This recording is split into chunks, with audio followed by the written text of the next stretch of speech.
regional station standby for coverage. We're here at the Central Broad Regional Park, and we are about to see the start of the West Indies versus India. It's T20 International number 4 for the series. The West Indies at the moment, they are leading the series 2-1, and today could be a significant day for West Indies cricket if they can close out the series against a very powerful Indian team. So we will be with you in about 1 minute's time.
Anything right now.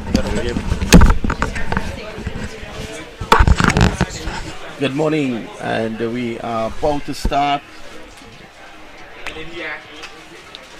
And the Indian team running out there to take the field. The West Indies will be batting first.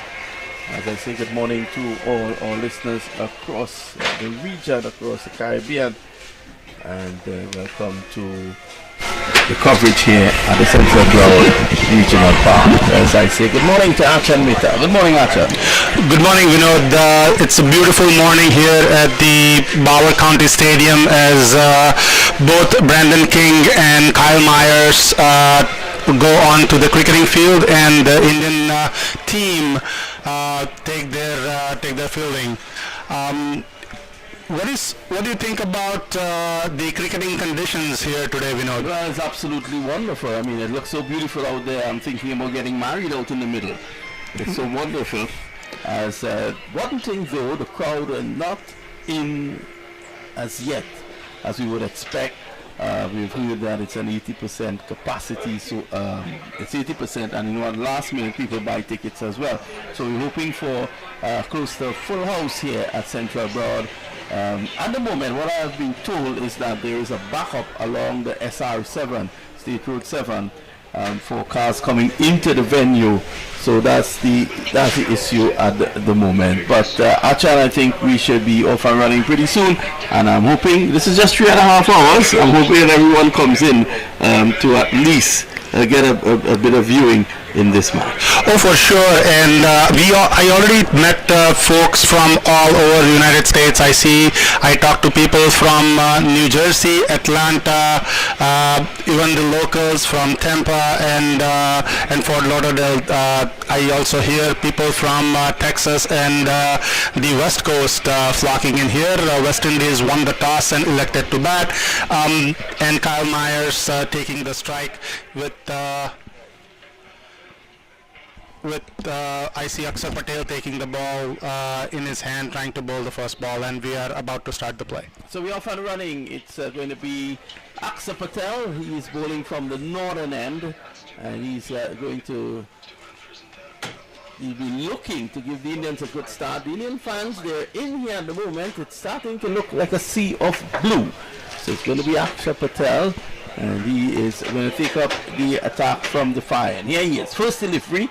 And Damas is back and punches it on the offside. There is no run. So after one delivery, there is no run. The West Indies making two changes with Shea Hope coming in, and of course replacing Johnson Charles. Second delivery, looking to hoik this down behind square. It goes down to short backward square, and there is no run. So the West Indies, they're yet to get off and running, and the fans are settling in here to taking this what should be an epic encounter. Here is Aksa Patel. He comes in again, and this is pulled away. A huge hit, and that's the first maximum, just making room for himself. And there was Myers hitting this somewhere close to the swap shop. The West Indies are off and running this 6 without loss. A fantastic maximum from Kyle here, and he's up and running, bringing his LSG form back to the fourth T20I. West Indies leading 2-1. Here in the game of 5, Vinod. Now here comes Aksa Patel, and Patel is in, and this time he's driving over the offside. More runs here for Myers. It's spinning away, and it's going to go very close to the boundary. It's fielded now, and they are going to come back for 3. They're pretty good runners. Both men in there at the moment, Brandon King and Kyle Myers, and the West Indies, they're now 9 without loss. This is the opening over. Remember, the West Indies will be looking to take advantage of good batting conditions. Normally, when you win the toss here at the Central Broad Regional Park, you bat first. And the West Indies, they have started well in that vein. So it's going to be Brandon King. He got 42 of 42 in the last game. He is on strike now. Here is Aksa Patel. He's in, and King is off and running, playing it away down to short mid-wicket. That's one. So it's 10 without loss. Indications that, I know Dr. Nilesh Mehta, who you'll hear later on in the commentary, he says that it's a batting track. And normally when the doctor speaks, I listen. Absolutely, it is definitely a batting paradise here, and in USA you need visa to enter the country, and when the bowlers are bowling here, they said visa is rejected on the Bowers County Stadium because they are sent all across the ground for maximums along and over the ropes. Patel in again, bowls down the leg side, and that's a bad delivery, paddled away for 4. 14 without loss. Aksa Patel all over the shop after he attacked him on the third delivery. So it's 14 without loss now. 13, sorry, correction. In fact, it's 14. So at the end of over number 1, it's 14 without loss. It gives me a great pleasure to welcome all our listeners across the world. It's a very special welcome to all listeners on All India Radio. So you're speaking to your fans and your family back home, Achan Mehta. Nilesh Mehta tells me you're from Dharamshala. I wish I was from the beautiful city of Dharamshala. I am from the very gorgeous city of Baroda, back in India, and here I come from the Silicon Valley, and we have the bowling change with Arshdeep. Well, it's going to be Arshdeep Singh. He's going to take up the attack from the media center, and Arshdeep Singh, the man from Punjab, is Bharat Thakur from Punjab as well. We will find out later on today. It's going to be Arshdeep Singh, left arm, over the wicket. Here he is. He's up to the wicket now. He bowls, and the King is driving down the ground, down to mid-on. There is no run.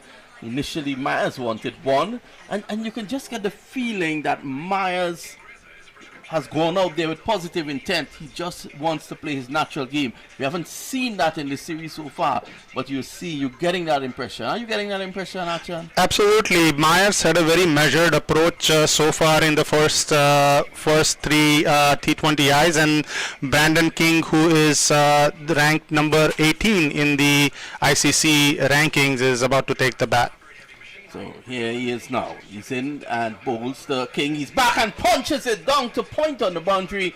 That's 1. And the ball is coming nicely onto the bat. I'm tempted to pad up and go in next. It's looking so easy at the moment on the eyes. At the moment, the score has now pushed on further. And it's now what? 15 without loss, is it? 15 without loss, yes. It is 15 without loss, and West Indies elected to bat first with just 1 change from the third T20I, with Roston Chase making way for Jason Holder, who is fit and ready to go, and now is Arshdeep bowling into Kyle Mayers. There's Arshdeep Singh running away from us, up to the wicket now. He bowls to Myers is slamming this down the ground. 1 bounce into the boundary for 4. pitched up on a length, and all he had to do was to take the levers through it, and that takes the score on now to 19 without loss, and the West Indian fans, they're enjoying that. Very, very positive intent here from Kyle Myers. You know, I went to Einstein Bagels to have my breakfast, but Kyle has definitely gotten some nice Floridian breakfast here today. Vinod, he is in some mood to smash the Indian bowlers all around the park today. He is again just on the top of the advertising sign on the ground. He runs in now, goes to the umpire, bowls. It's a shot, and he's looking at the right bet. He's gone, caught behind. A shot delivery, and the man was in the mood. He wanted to play out everything, looking to wrap that down to a vacant third man. He's out, caught behind, and the West Indies, they've lost their first wicket with 19 runs on the board. Kyle Myers, he's out, caught behind of the bowling of Arshdeep Singh, and he leaves the arena for 17. Arshdeep Singh, who is ranked number 17 in the T20 rankings for ICC, bowled a beautiful delivery, going just taking the edge of Kyle Myers, who was in fascinating mood today, and wicket-keeper Sanju Samson making no mistake taking the catch. And the next batsman in is Shai Hope. Yeah, well, Shai Hope, who averages in excess of 50 in ODI cricket. He's the West Indies ODI captain. And I always say, this man is so good. I think he should be playing all formats, all three formats. And West Indies won a famous test match in England a couple of years ago where Shai Hope got 100 in both innings at Trent Bridge. And that led the West Indies to that victory. He's so good. I don't think that he understands how good he is. And we'll see how he goes here today, replacing the veteran Johnson Charles. So the West Indies, they've lost their first wicket in the second over. It's now 19 for the loss of 1. Well, we are obstructed from the main scoreboard here. So I think during the break, Archan and Liam Mamchan will probably go and move the scoreboard, or they can move the stand.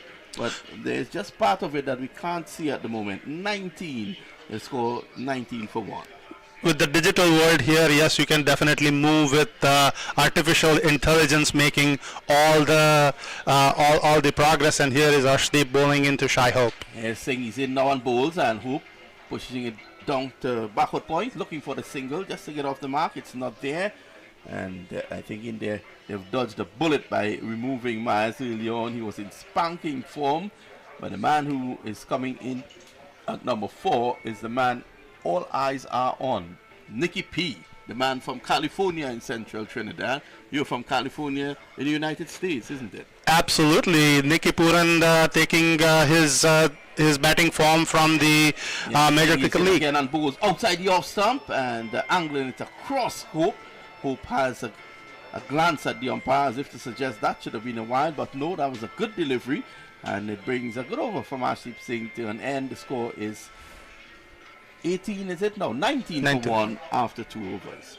It is 19 for 1 for the West Indies. And are you surprised with Johnston Charles not making its way, given that he scored 100 against South Africa earlier this year, and that led to the highest West Indian total in T20Is? Well, I think Johnston Charles has gotten a number of opportunities in the series so far. He hasn't really lit up the place, so to speak.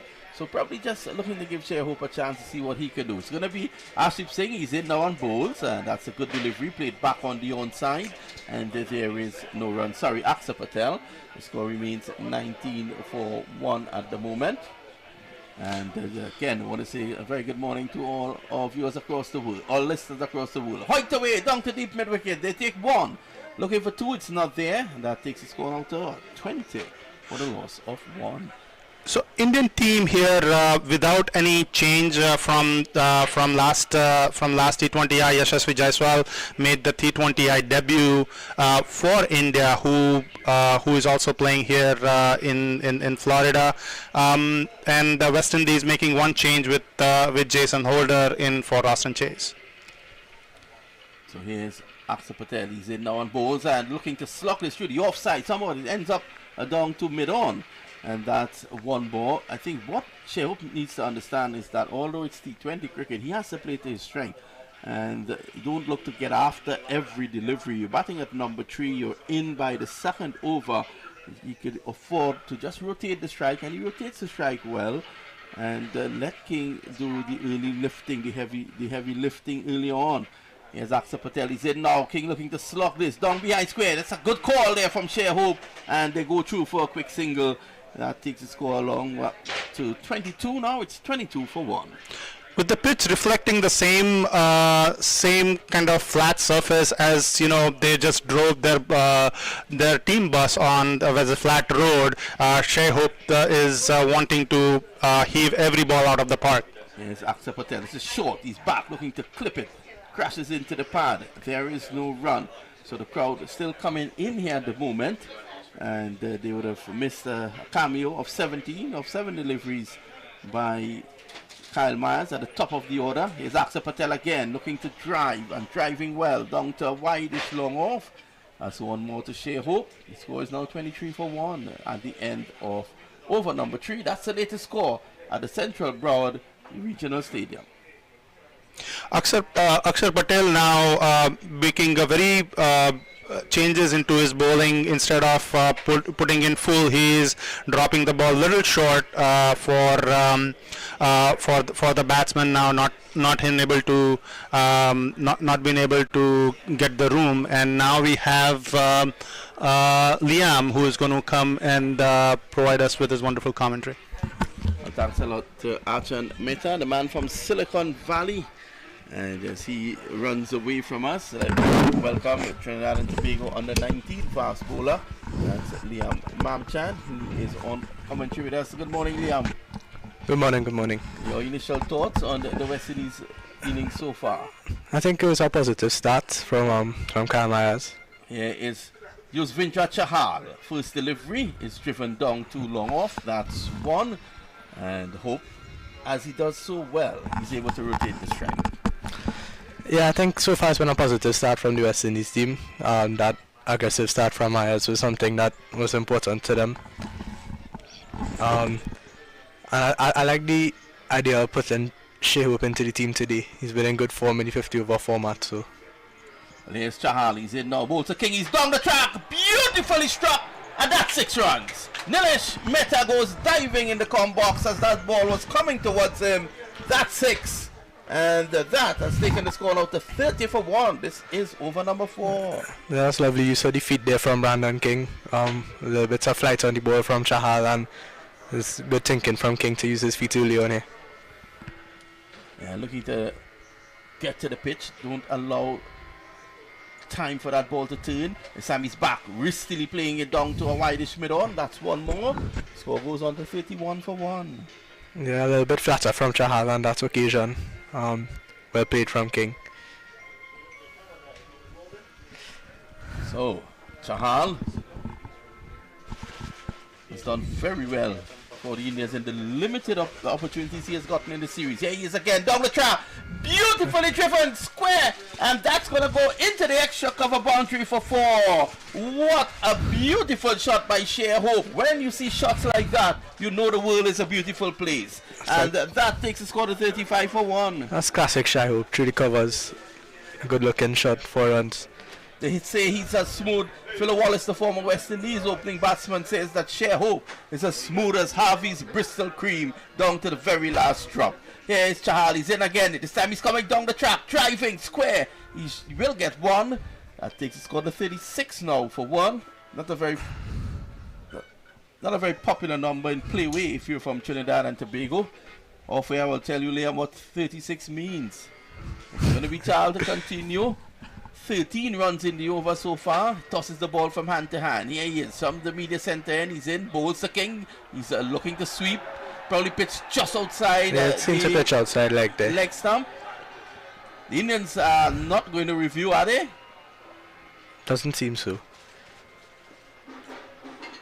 So it's the end of 4. The end of 4, 36 for 1. Good start there by the West Indies, Liam.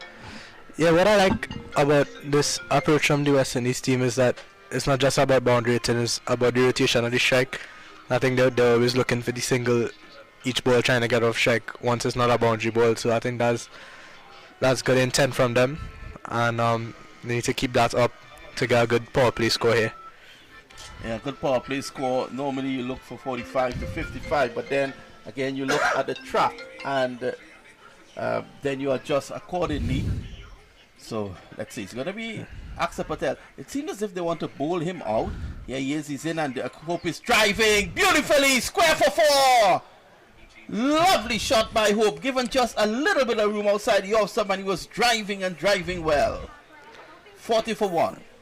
I think the idea with Aksa Patel is, even in the last T20 in Guyana, they're trying to get the spin out of the way before Nicholas Pooran comes in, knowing that he's an excellent player, spinner, and has been scoring a lot of his runs off the spinners in this series so far.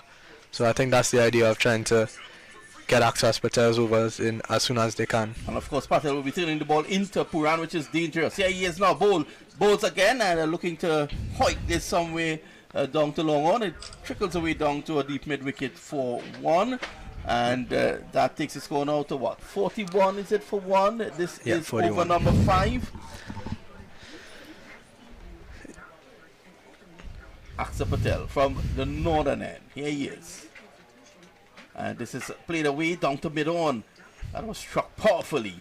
Well fielded there from Brandon King. No run. Hardik Pandya, the Indian captain there.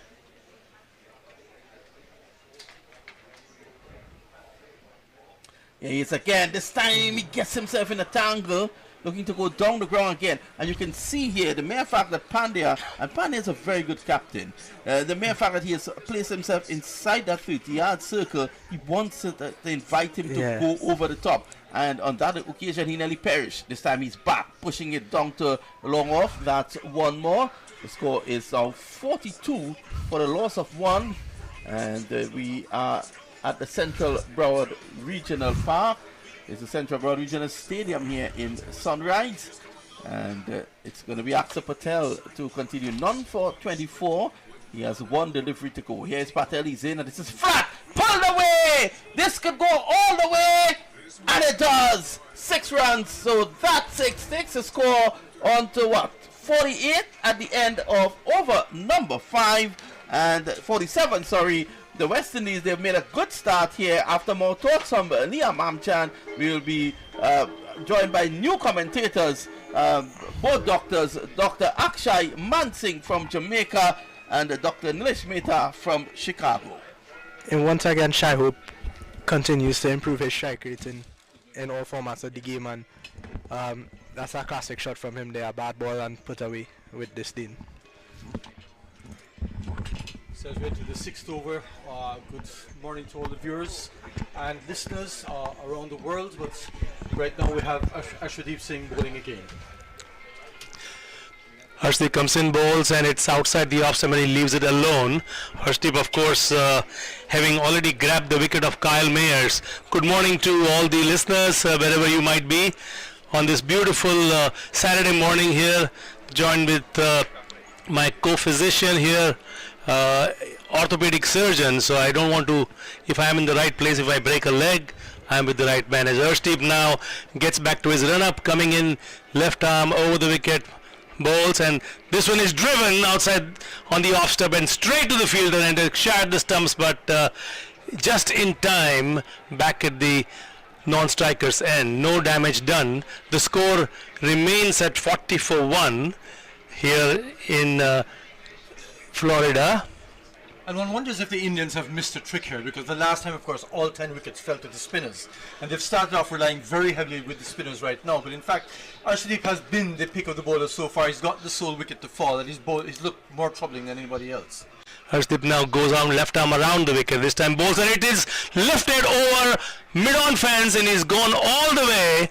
Looks like as a 6. And yes, the umpire has signaled the 6. A lovely stroke that is driven, gone past the mid-on fence for 6. Indeed, just a bit short there, and Brandon King getting the line very early. There's not much in terms of bounce here. So once it was short, Brandon just pivoting on the back foot and hitting it well over a wide mid-on for 6. The West Indians definitely have come in with a sense of purpose. You reckon, I think 200 would be a par score for this wicket. So they're going for the runs. Absolutely, as Arshdeep now gets back to his mark.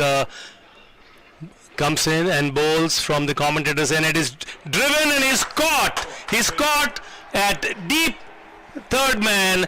Arshdeep strikes again. He was attempting to hit the ball over the extra cover fence, but got a thick outside edge and went straight to the fielder, who was placed impeccably by the captain of India, Hardik Pandya, as with the West Indies lose their second wicket. Arshdeep strikes again. I don't think that Brandon King will be very happy with that. Same length in that it was short, but much wider outside the off stump. Brandon King leaning rather than carrying his foot across and getting a thick outside edge. That, as you said, the fielder was placed for that shot. It was a short third man, just deep of the slips, and he went diving to his left. But very good captaincy there in terms of field placing and bowling changes. Once again, I tell you, the paces I think are going to have a better time today. Yeah, as you had mentioned earlier, this is a flat deck, and 200 would seem to be on the cards. And I was talking to Paras Mambre yesterday, the Indian bowling coach, and he said that this is a flat deck much different than the previous 320s we've had in Trinidad and Guyana. And so far, the stroke makers are going to have to play their strokes, but that was an unfortunate a stroke went straight to the fielder, as you said, and the West Indies are now 2 down. We are actually having the scoreboard that is obstructed, so 54 for 2 is the current score. Kyle Mayers was caught by wicketkeeper Sanju Samson of Arshdeep Singh for 17. Brandon King was caught by Kuldeep Yadav off the bowling of Arshdeep Singh for 18. 54 for 2. We are in the 6th over of this 4th T20 international between India and the West Indies. Of course, Arshdeep Singh is all fired up and ready to complete his second over. But speaking of stroke makers, Nicholas Pooran has just come to the wicket. And obviously the man that I think could pivot this match for the West Indies, and somebody that India would be looking to get out very, very early.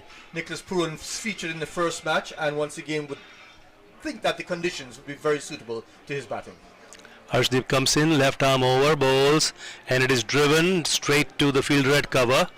And there was a thought for a moment that they might get in a cheeky single. And Nicholas Pooran, the man from Naparima College in Trinidad. Indeed, yes. But what we saw there was Singh just adjusting the length and coming much fuller to Nicholas Pooran. Obviously, homework is done before the matches, a lot of data analytics, but you can see immediate adjustment in the length and a very tight line there. If he keeps that going, I think Nicholas Pooran is going to have to try something. Arshdeep comes in, left arm over again from the commentator's end, and this time it's a full toss, and it is driven straight to mid-off, and they come across for an easy single, which marks the end of the 6th over of this 4th T20 international. A successful one for Arshdeep Singh as he grabs the second wicket, and the West Indies are 55 for the loss of 2 wickets. Well, as you see, Arshdeep Singh has just gone for 12 runs off of his 2 overs, taken 2 wickets. He's definitely troubled the batsmen far more than the spinners have. We've seen the spinners, well, the West Indian batsmen willing to go aerial. Now, of course, the power play is finished, the field is spread out, and they'll have to pick their spots a bit better than the wild abandon that they had during the power play. But nonetheless, I think the West Indies reckon that the aerial route would be the better route for even a... Yeah, and then who better to have, at the moment, to have a batter by the name of Nicholas Pooran come to the crease, as he has been in sublime form, going back to the finals of the Major League Cricket, where he was the fireworks in the finals of the Major League Cricket. And here is Nicholas Pooran getting ready as Kuldeep Yadav comes in, bowls, and this time Nicholas Pooran drives, and it is going straight to the fielder at long on, and a huge sense of disappointment from the West Indian contingency.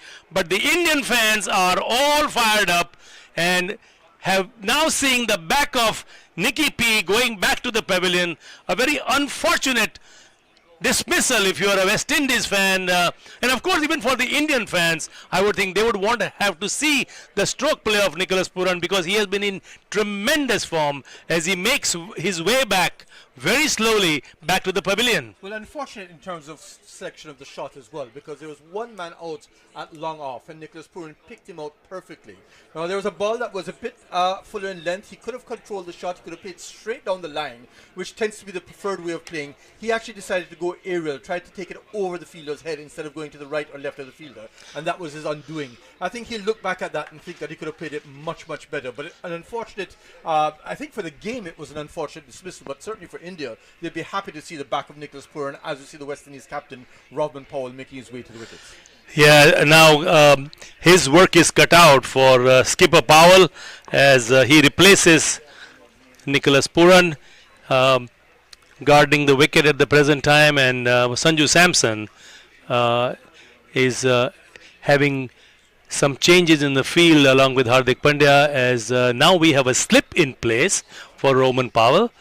Kuldeep Yadav, of course, is one of those bowlers who gets more confident as he gets wickets, and of course we are in a T20 format, so he only gets 4 overs to bowl as he is getting ready. There's a slip in place, backward square leg, and a square leg on the fence, a mid wicket, a deep mid on, and a deep long on the onside. There is a fielder in the covers, there's a deep third man, so a strong onside field. As Kuldeep Yadav, of course, the specialist left-arm Chinaman, coming in from the northern end of the Broward County Stadium here.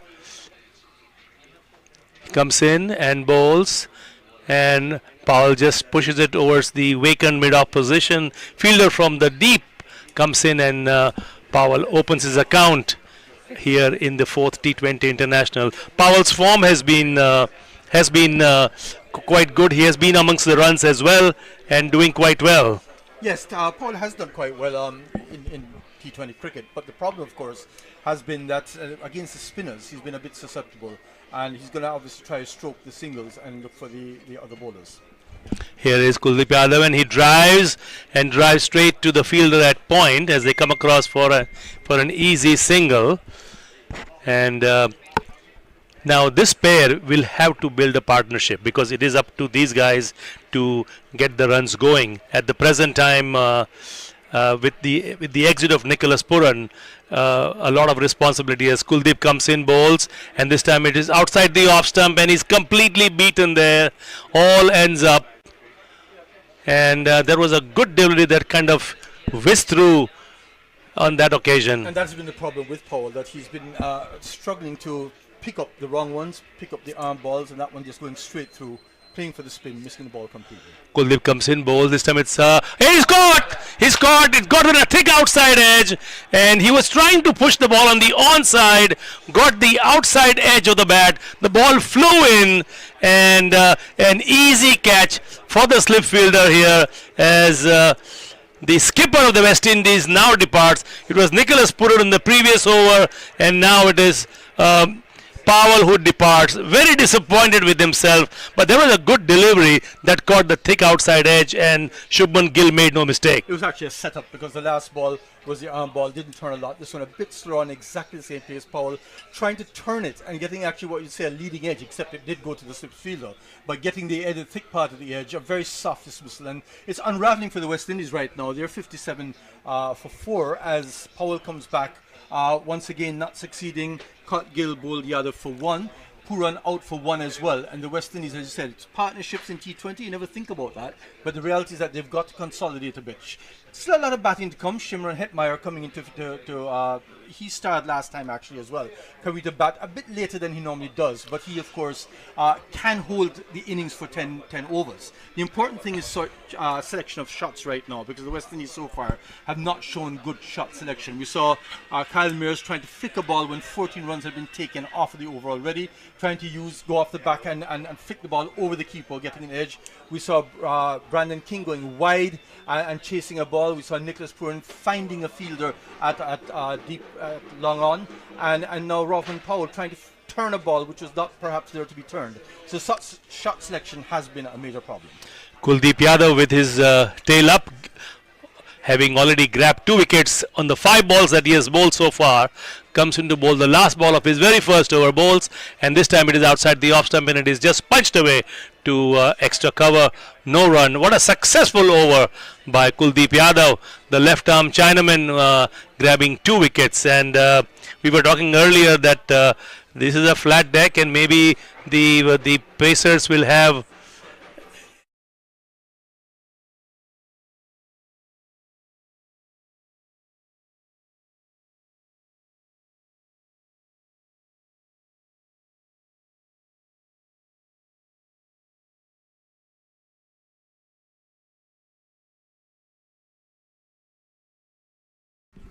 And the scorecard is blocked too. So here we are at the end of 7 overs.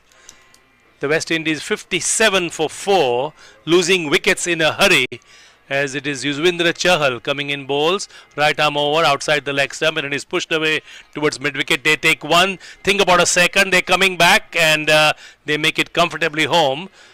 No overthrows, so 2 quick runs of the first ball of Chahal. So we've seen the what we call as the kulcha combination. Kulcha, of course, is a bread, right? It's Kuldeep Yadav and Yuzvendra Chahal. And what's interesting, the fielders are actually quite deep here, so there are a lot of singles and twos to be taken. And that's why Shai Hope is in the team. He's supposed to hold that innings together. Taking 2 very smart runs there, low-risk shots. Yes, comes in and bowls, and this time it is driven outside the off stump. It sits straight to the fielder at extra cover. Hardik Pandya fields. The score remains at 59 for 4. The West Indies, as Chahal now gets back to his mark, bowls right arm over, and is again outside the leg stump, and it is pushed away gently towards mid-wicket, and they amble across for an easy single. The score moving on to 60 for the loss of 4 wickets. We are in the 8th over here on the fourth T20 International, I beg your pardon, here at the Broward County Stadium on a beautiful Saturday morning, as the West Indies are struggling here. 60 for 4. Chahal making some adjustments, asking the fielder at the deep third man boundary to go a bit square. Hardik Pandya is the only fielder close on the offside. Rest of the fielders on the offside, all patrolling the boundary. Chahal is coming in. This is the 8th over of the match so far, and the West Indies 60 for 4. Still some field adjustments being made. There because in the first ball that Hetmeyer is going to play. They've played against each other so much that they know exactly where Hetmeyer is likely to hit the ball. We did speak about the pace bowlers having a lot more advantage on this pitch, but the brilliance of the spin and the variation of length has really come good. Chahal comes in, bowls, and Hetmeyer swings hard but straight to Arshdeep Singh at deep mid-wicket. He comes across for a single to open his account, and the score now moves on to 61 for the loss of 4 wickets. Not very happy there, Hetmeyer. He tried to hit it with the middle of the bat for 4, only getting 1. Aerial route, as opposed to Shai Hope, who's hitting the ball on the ground and getting 1s and 2s. Chahal will have to pay the innings, as you said, make sure not lose any more wickets, as Chahal comes in and bowls, and it is pushed away towards mid-wicket, and they come across for a quick single. We haven't seen the number of boundaries and sixes have slowed down because the West Indies are losing wickets in a hurry. So you can see the approach by Shai Hope, just hitting the ball on the ground, taking singles, ticking over the scoreboard, which I think they need to do for the next over or 2. Try to get 6, 7 and over before the onslaught starts again. Will Hetmeyer follow that game plan? Let's wait and see. Chahal comes in, bowls to Hetmeyer. Hetmeyer just pushes it on the onside, thinks about a single. The score remains at 62 for 4. That is the end of the 8th over. Here, and the score is 62 for 4. And at the crease are Shai Hope, who is not out on 23, and Shimron Hetmeyer not out on 1. And certainly a reduction in the scoring rate. They were on 14 after the first over. The 50 came up very, very quickly, struggling now to 62 for 4 as the Indians continue to take wickets, and that's exactly what India has to do. To stem the scoring, there's nothing better than taking wickets. That's how the West Indies won in the first 2 ODIs, and you saw India come good in the last one and win it as well. So from the Indian perspective, so long as wickets are falling, they'd be happy. From the West Indian perspective, a bit of consolidation, but then they've got to press the gas again.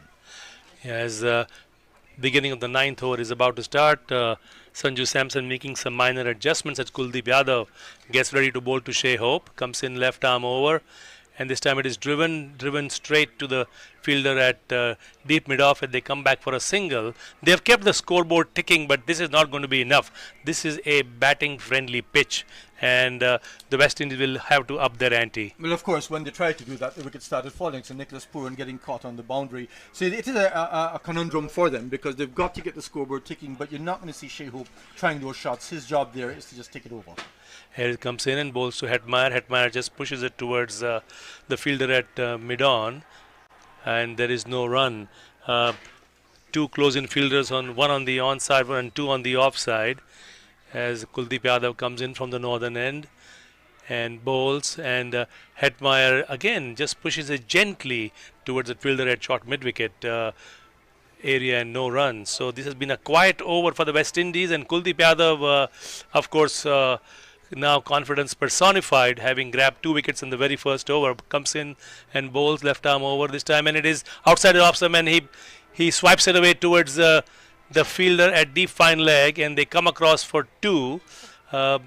From our vantage point where we are doing the commentary, we are not able to see that part of the field because of the stands that have been constructed here for the cameraman to get into a good position to bring you television.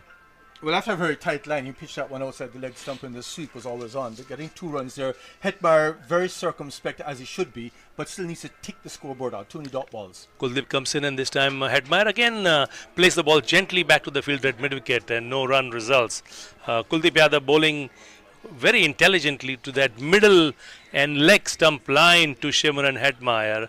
Hetmeyer will be eyeing that mid-wicket area as Kuldeep comes in and bowls, and this time he pushes the ball again back, trying to push the ball in the vacant area in the mid-on, but not getting a hold of it, and several dot balls, 3 to 4 dot balls in the last over, as the score now 65 for 4 at the end of the 9th over, with Shea Hope not out on 25 and Hetmeyer batting on 3. Indeed, yes, and 4 dot balls there by Hetmeyer just personifies the struggles that West Indies has in trying to rotate the strike. Shai Hope getting at most 2 balls before he'll make a run, trying to get 2s. Hetmeyer here looking for the ball to hit, and instead defending 4 balls and getting a 2 because the ball is outside leg stump. That's not good enough.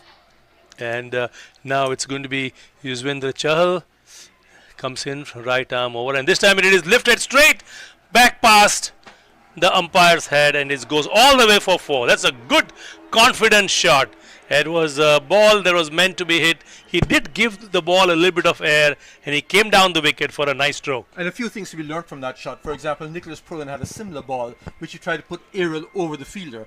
Shai Hope this time going straight. 1 bounce for 4, but at least he's still batting. Nicholas Purran isn't. So it's a matter of cricket intelligence, and you saw it that once again Shai Hope is playing the sort of innings that he's been picked to do, which is to pick the boundaries when you can get them, otherwise just turn over the strike. Score 69 for 4. Chahal comes in, and this time it is hoisted right towards where the commentary box is for a lovely 6. A much welcome 6 for the West Indies, as Yuzvendra Chahal has been hit for a 4 and a 6 back-to-back strokes. Well, that ball was given a bit more air. I think it was actually from the back of the hand, but it was picked up very quickly by Shai Hope. And once again, having a lot more control now because there's much more time. He got to the pitch and therefore could hit the ball in the air, but once again, not over the fielder, to the right of the fielder. Chahal comes in and bowls, and Shea Hope this time drives in that vacant space between a point and extra cover, and they come across for a quick single. Shea Hope has been playing some good strokes. He now moves on to 36. The West Indies 75 for 4, and they are certainly putting a partnership together. 2 lovely strokes that we have seen so far. Shimron Hetmeyer getting ready to face Chahal, and this time he gets into the act and he pushes it towards deep mid-wicket as they take a quick single. I think Hetmeyer wanted to pierce the fielders between long on and mid-wicket, but Arshdeep Singh moved quickly to his right to stop that one. So Hetmeyer now going to the middle of the wicket, trying to make some maybe having a word with Shea Hope as he now comes back running to the non-striker's end as Chahal is getting ready to bowl the 5th ball of the 10th over. He bowls, and this time it is outside the opposite, and he cuts it well straight to Arshdeep Singh, and they come across for a single, and the West Indies score now moves on to 78 for the loss of 4 wickets. We are in the 10th over. Excellent stroke play there by Shai Hope, playing proper cricket shots, in contrast to Hetmeyer, who's trying to hit the ball too hard and still getting singles. This time It is pushed away again towards the backward of square, and Hetmeyer seems to be content at the present time getting singles. Even in the previous over we saw he was pushing the ball towards the man at mid-wicket, and this time he was just pushing it and getting his run. As the score now is 79 for the loss of 4 wickets. It is the end of 10 overs here at the Broward County Stadium. Of course, the West Indies won the toss and elected to bat first, and of course, India needs to win this particular T20 match to make the 5th match tomorrow more meaningful. But the way the scores have gone so far, certainly it's all in India's favor at the moment. 79 for 4 is the score here at the Broward County Stadium. As I welcome back Vinod Mamchan. Well, it all started with a bang, 14 runs off the first over, galloping pace in the power play, and then it all unravelled for the West Indies as India, content to take wickets, have stymied that run flow. We've seen some soft dismissals, but nonetheless it's because of good bowling by the Indian spinners and Ashwadeep Singh, who got the first 2 wickets. So it's been very good. It's been all India, I have to say, with 74 for 4 after 10. You'd have to say it's been India's first half. Good morning, everybody. Yes, it's definitely has been India's morning so far. We have Kuldeep doing 2 overs and getting 2 wickets for 5 runs, whereas Chahal, who has been hit all over the park, and I welcome Vinod Mamchan. This is Archon Mehta welcoming Vinod Mamchan to the 360 commentary.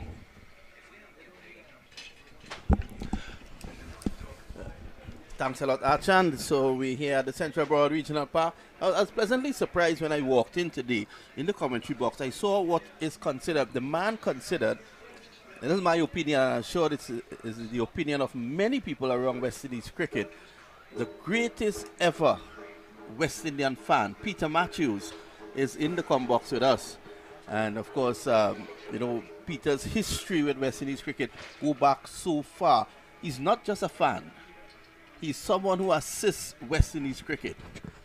Off the field, you go to Peter Matthews. On the field, you can't go to him. He's useless as a cricketer. But off the field, he's the greatest thing that could have happened to West Indies cricket. He has been a great supporter of our players. I remember touring with him and seeing players come to him when there are issues. And Peter is a man who would normally sort that out. And it was really, really great to see Peter here with us this morning. And, he has a pass. Every 2 years, I would have to reapply for my media accreditation. Peter Matthews has a lifetime pass to go wherever he wants to see West Indies cricket. Do you know Peter Matthews is the guy with a tall hat? Absolutely. They say his hat is as tall as his bank account. I met Peter last year, and like you said, he's a very personable gentleman. And of course, we have coming back to cricket. West Indies have scored at a rate of 7.9 in their 10 overs, so are 79. And Shai Hope, who is making way for Johnston Charles, is making his inclusion count. He is 37 with a strike rate of 176. Well, there's been a lot of call for him to be included in the West Indies T20 team. He's there now, and as you rightfully said, he's making it count. At the moment, Hetmeyer, who has returned to West Indies cricket, hasn't really done much since his return, and he will want to put that right. He'll want to give the West Indies an opportunity to post what could be a competitive score at the moment, and it's 78 after 10, and Hetmeyer and Hope. I think that the situation is, if these two can stay together, push it down to about 15, 16th over, and still be there together, I think the West Indies could launch towards the back end and still get something that is significant here that will trouble the Indians. Here's Kuldeep Yadav from the northern end. He's in and bowls, and Hetmeyer is whipping this away beautifully through the onside. One bounce into the boundary for 4, and that's a welcome shot. It will give him a lot of confidence. Absolutely. After the drinks, he's got Shivran Hetmar has got some energy drink in him, and from scoring at a strike rate of 50 with 5 runs in 10 balls, he's quickly moved on to 9 with West Indies 83 for the loss of 4 wickets. Here is Yadav. He starts and then stops. Man with a fancy hairstyle, Yadav. Probably goes to the barber once every 6 months. Here he is from the northern end. And this is Flatter coming into Hetmar. He's pulling away, looking to make room. Gets it down to point, and there is no run. Yuzvendra Chahal fields. Very fleet-footed Chahal. Pencil slim. He's not the kind of man you want to take into a fight with you. Here is Kuldeep Yadav. In again, bowls. This time he's tossing this one up. Pulling away. Backing out is Hetmar. Gets it down to long on, and that is one more. 83 for the loss of 4. This is over number 11. And the fans continue to stream in here. The covered sections are already taken. All you can see is now the grandstand A and grandstand 1A and 2A, which is open bleachers, and it's very hot today in Florida. Very, very hot indeed. Here is Kuldeep Yadav. He's in, and this is short. Hope getting back and not getting hold of that. It goes down to short mid wicket. He takes 1. Takes his score to 84 for 4, and that one skidded on. Definitely, Kuldeep is going from strength to strength, becoming India's number 1 go-to spinner, and that's why he's occupied the number 8 position in spite of not having the batting prowess, or arguably not having the batting prowess as the likes of others number 8 batters in the world. This time again, Hetmar is backing away, driving nicely down to a wide-ish long off for 1. So they're just picking runs off every delivery at the moment, keeping the strike rate rotation going. Kuldeep Yadav is a guy you want to play off in a T20 match. You don't want to attack unnecessarily, as you'll become a casualty, as 2 of the West Indian batsmen have found so far. Here he is now, Kuldeep Yadav. In again, this is tossed up, looking to get it through the offside. Somehow it goes through the on, and there's a single at mid-wicket. They're going to come back for 2. That's magnificent running. Imagine taking 2 at short mid-wicket. I haven't seen that in quite a while. That was really smart running between Shai Hope and Shivran Hetmar as we come to the end of the over, and it looks like at the end of over number 11, the score is 86 for 4, 40 to Shai Hope, and Shivran Hetmar is on 11. More thoughts from Achan Mehta. So I was saying Kuldeep, this is more like Kuldeep 2.0, where he has gotten faster in the air. Earlier he was slower in the air and he used to go for a lot of runs, but with being faster in the air, now he is amongst the wickets and he is primary spin bowler for India in the T20I.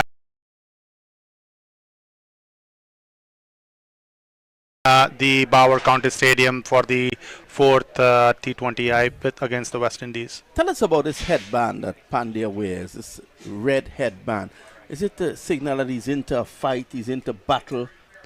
I think he's trying to. He is a big motivator, and with the fitness regime that he has had over the years, he's one of a very very good fitness freak, so to say, in the sense that he's trying to build momentum towards the World Cup that is going to happen in India in October. And he is with the first delivery from the media center, and he rushes it now, goes past the umpire and poses a short, and he had to fetch it, and he fetched it well. Hetmar, that's 6 down to Kuhl corner. That's a welcome boundary for the West Indies, and that takes the score along now to, is it what? So we have some problems here to access the score. As I said before, we are blindsided. 94 for 4. 94 for 4 now. This is over number 12. Hopefully by tomorrow we can probably get the monitors going. Absolutely. Like you said, Hardik Pandya is definitely on a mission to reduce the scoring rate and take some wickets. Up to the wicket again, bowls, and this is Hetmar cutting well. This will go into the boundary for 4. Down at widest third man, a deliberate shot. He actually played that just it was about to pass him, and that goes into the boundary for 4. Had he played that later, he would have never played it at all. The score is 98 for the loss of 4. There was definitely some sort of a risk involved, but Shivran Hetmeyer coming on its own, having scored 21 so far of 17 deliveries, and we have Hardik Pandya coming into bowl again. Yes, Pandya running away from us. Up to the wicket now, he bowls, and this is short again, but punching, and just wide off cover. He gets 1. That takes the score along now to what? 99 for 4. And we have a number of Indian journalists and commentators with us. And I'm looking at you, Archon. You wear a worried look.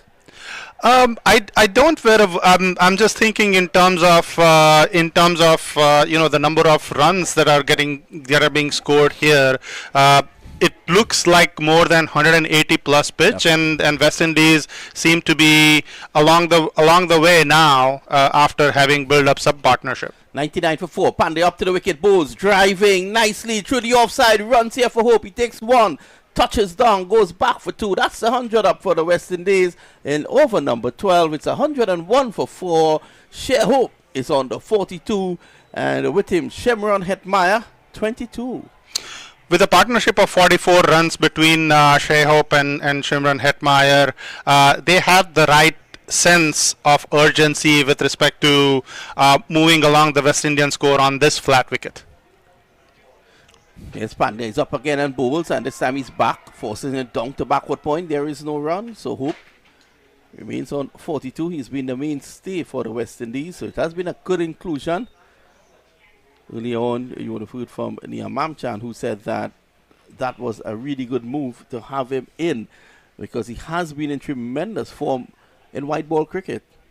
I don't like, though, how they label him a white ball player. He is a man who has been good enough to score back-to-back centuries in the test match against England at Trent Bridge a couple of years ago that led to a famous West Indies victory.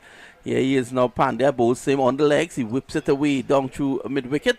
Deep mid-wicket comes off the fence, and there is another single available. It's 102 for 4.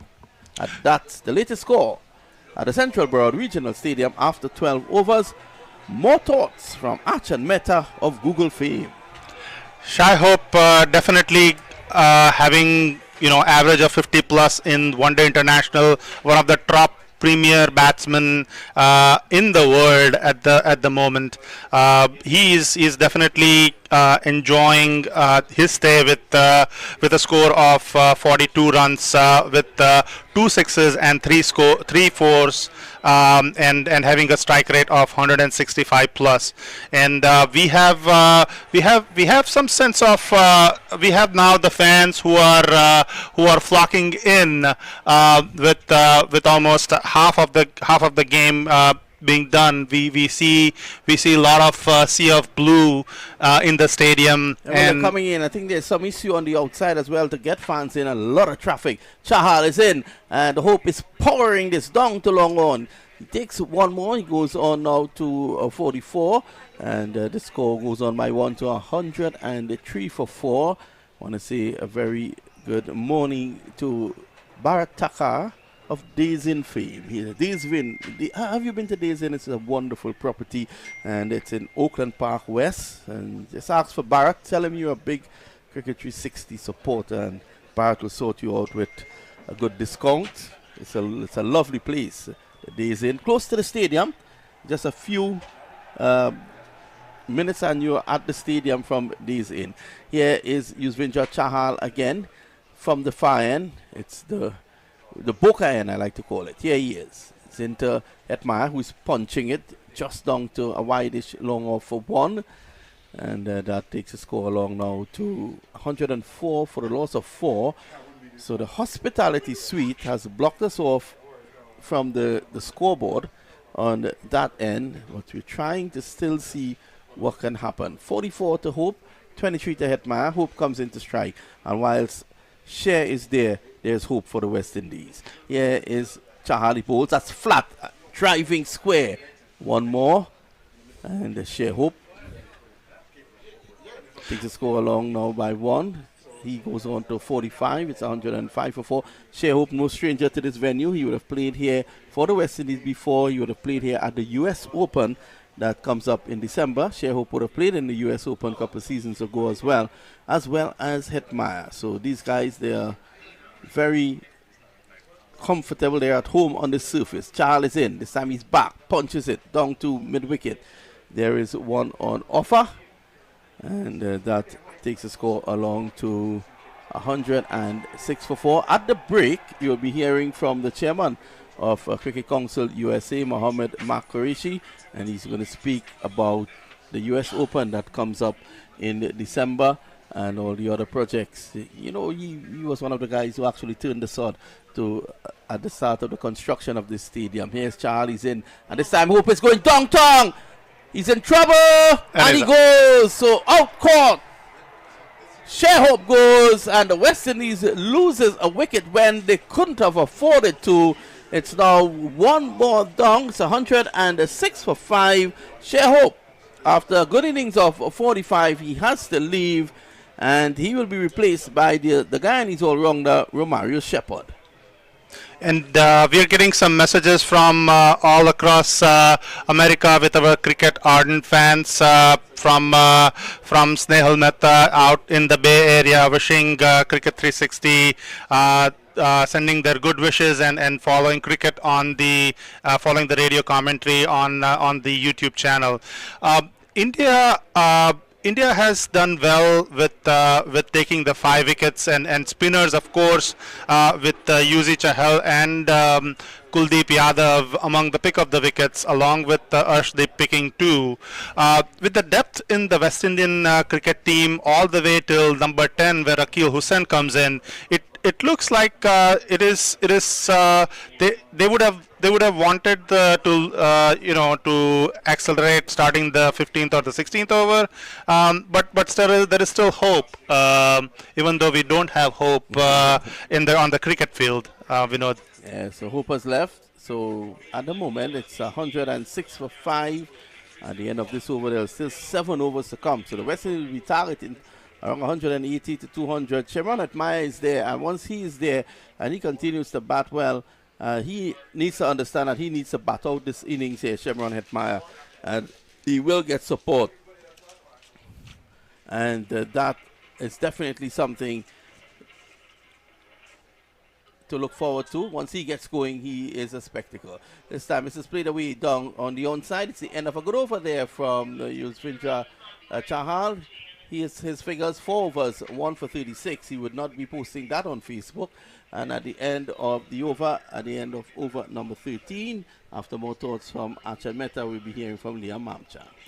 West Indies 106 for 5 at the end of 13 overs, with Yuzvendra Chahal just completing his quota of 4 overs.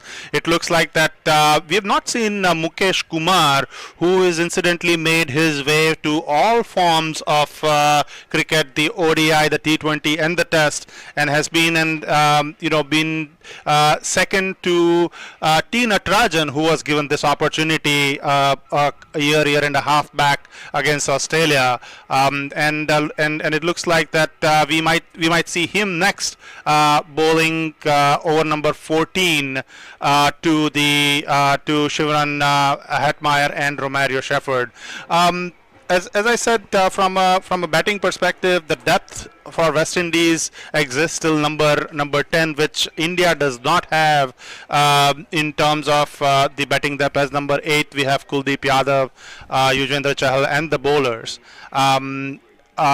We'd like to when we started the game, we were at a score of around projecting a score of around 180 to 200. With the loss of the wickets that West Indies have had with 106 for 5, it looks like we'll be projecting score more closer to 170. And here is Mukesh Kumar comes in and bowls to Shivran Hetmeyer, and he puts the ball on the offside for a single. With now we have Liam coming in to do the commentary next for Cricket 360. So it's 107 for the loss of 5 for Mukesh Kumar. He has a very fancy name, Mukesh Kumar. His parents must have been fans of Indian music because they've named him after Mukesh Chanmatur. And is it Kishore Kumar? Dr. Mehta looks at me. As at the moment, it's going to be Mukesh, and I'm joined by Trinidad and Tobago under 19 fast bowler Liam Mamchan, who's joining me now. Here is Mukesh running away from us. He's up to the wicket now. He bowls, and this is punched away down the ground. There is one more to the total, and the score has now progressed to 108 for the loss of 5. And Liam, good move to bring Mukesh. What's the thinking about bringing Mukesh on so late?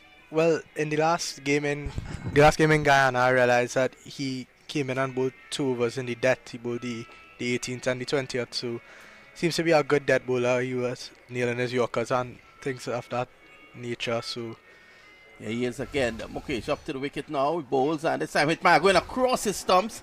He's able to access the onside and gets one down to Arshdeep Singh behind square. That takes the total along by 1 again. It's now 109 for 5.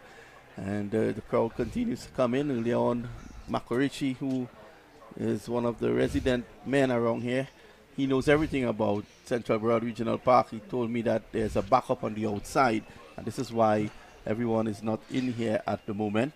Many years ago, Kurishi knows about that. Many years ago, he hosted an event here and invited Ziggy Marley. And I heard that the traffic was backed up all the way to Trinidad and Tobago. Pushed away on the offside. One more to Romario Shepherd. And I think it's got 110 for 5. And I think at my eyes there, Liam, I think West Indies will be hoping to get over that 180 that Archant spoke about. yeah, I think Hetmyer is an important factor in this innings for the West Indies. I think what the West Indies has well is there's a great depth in the batting lineup with Jason Holder, Udine Smith, and Akil Hussain still to come. Here's Mukesh running away from us, arms pumping up to the wicket now. He bowls outside the off stump, and that's a slower ball Yorker playing a French cut. His Hetmyer gets one just to the right of the wicketkeeper. And that's one more. The score goes on now to Nelson, 111 for 5. Back in the day, umpire David Shepherd would have been hopping on one leg until the score moved from 111. I think Romario Shepherd will play an important role in this innings at the moment because he's no slouch with the bat. He's a good all-rounder, and he's out there with his countryman Shimron Hetmyer. So here is Mukesh again, breaks into his run, goes up to the wicket. That's a beautiful York, and somehow Shepherd gets it down to mid-wicket.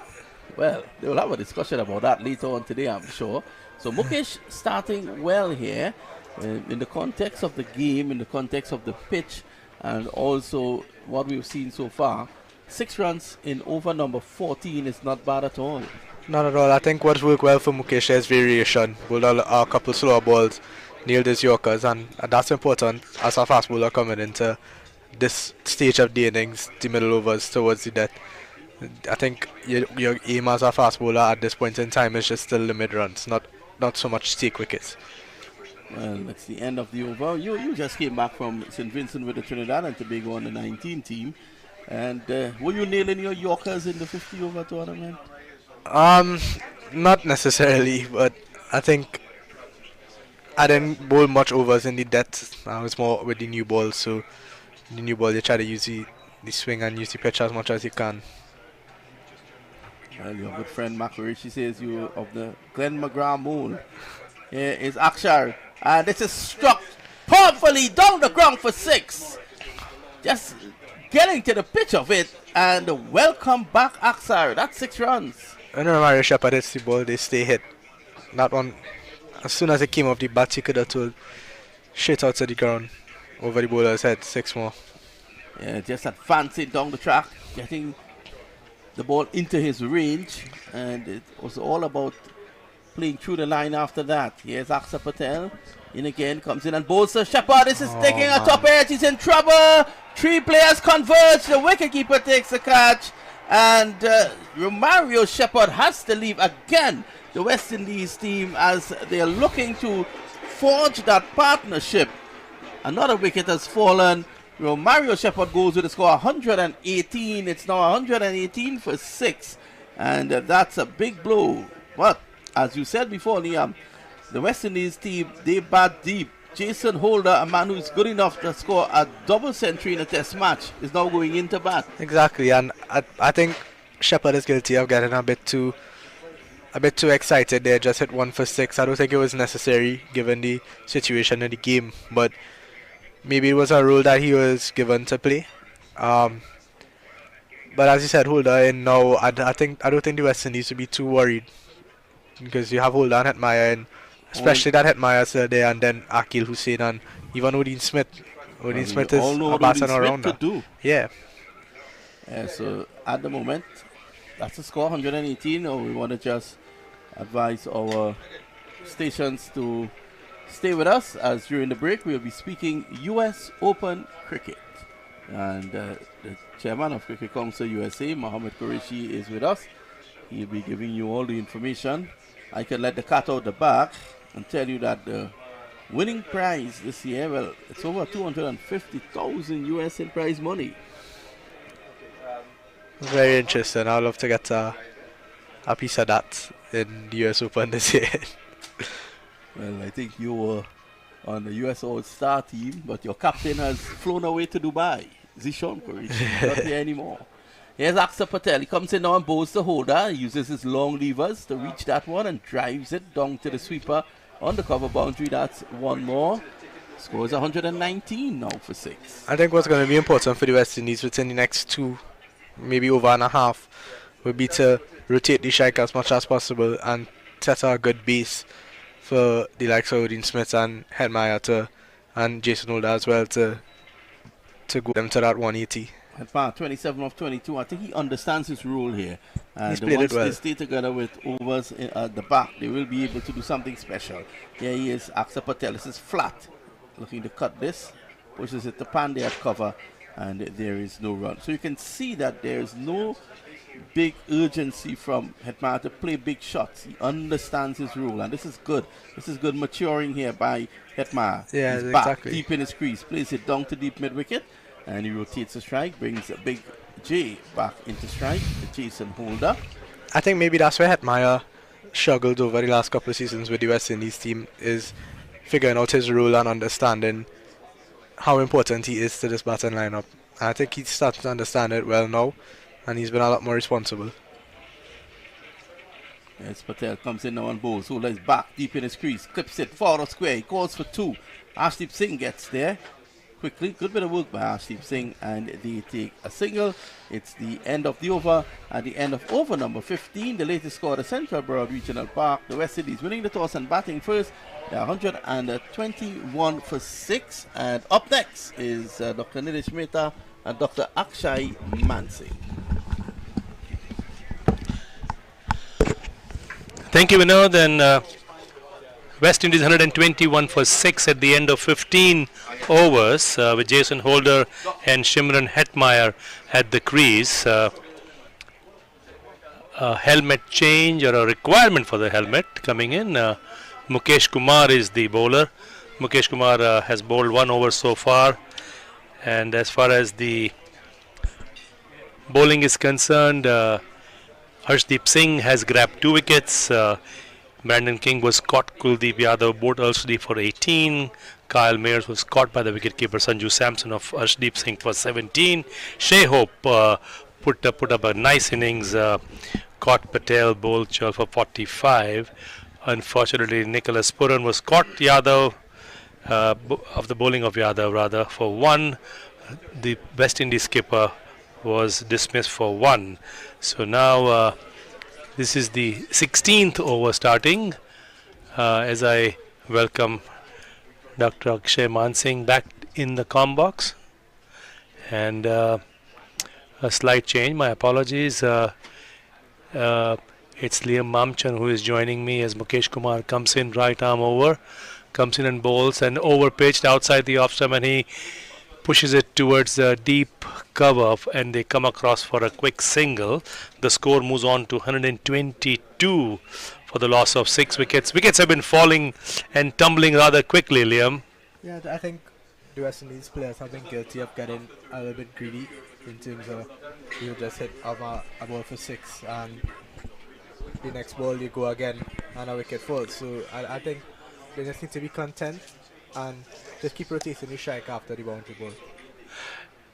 Hetmeyer has to complete and play the 5 overs as Mukesh Kumar comes in, bowls, and this time he slashes outside the off stump and pushes it deep towards long off the fielder there, and they get only a single, slightly uppish in the air, but not placed properly, and got only 1 run as the West Indies move on to 123 for 6. Hetmeyer moving on to 28, Holder batting on 3.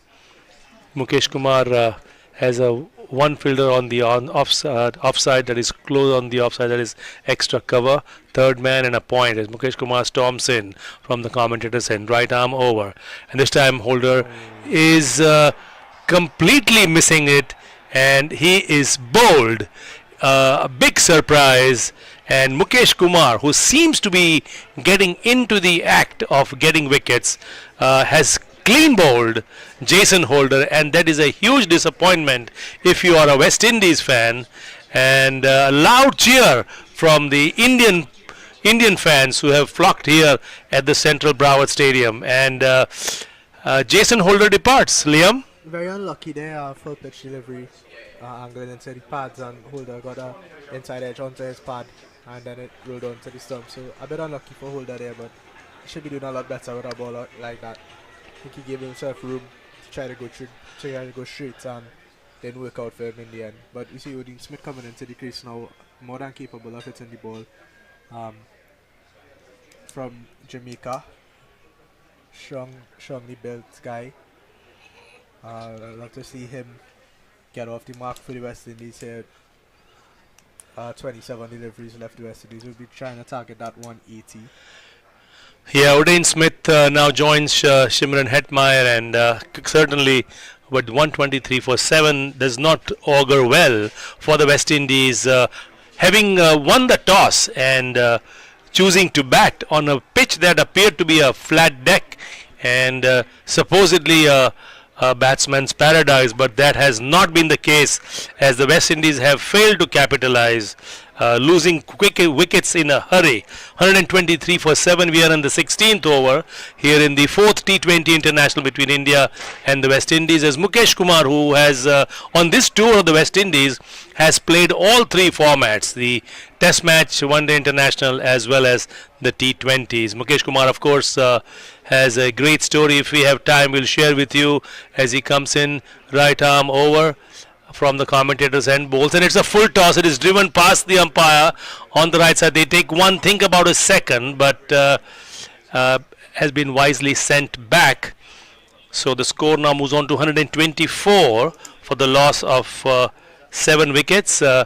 It's Odain Smith and Shimron Hetmeyer. It will be Shimron Hetmeyer who will have to do the bulk of the scoring, and of course Shimron Hetmeyer has been around in the IPL league for many years and has done quite well in the shortest format of the game. How is Odain Smith as a batter, Liam? Odain Smith is more than capable with the bat. He's a genuine all-rounder in the eyes of many in the Caribbean.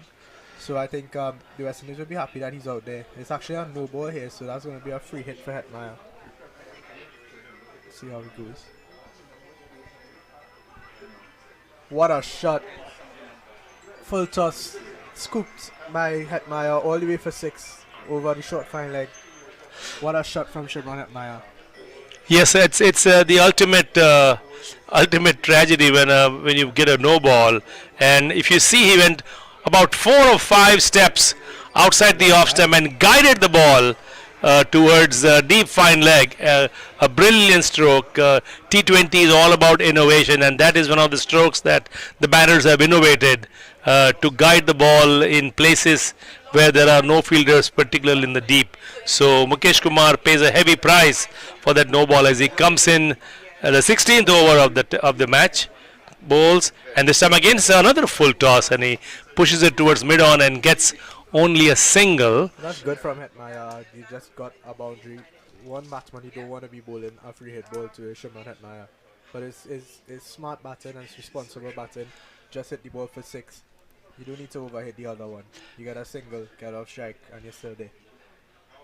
Yeah, Mukesh Kumar, having made his debut in the different formats, a lot of talk back in India about his inclusion in the side and the success he's had as he comes in right arm over and comes in and bowls. And this time it's outside the off stump, rising delivery, attempted to cut by O'Dane Smith, misses it completely, and that is the end of the 16th over. And the West Indies 131 for 7, 4 more overs remaining, and Shimron Hetmeyer has to show some fireworks here.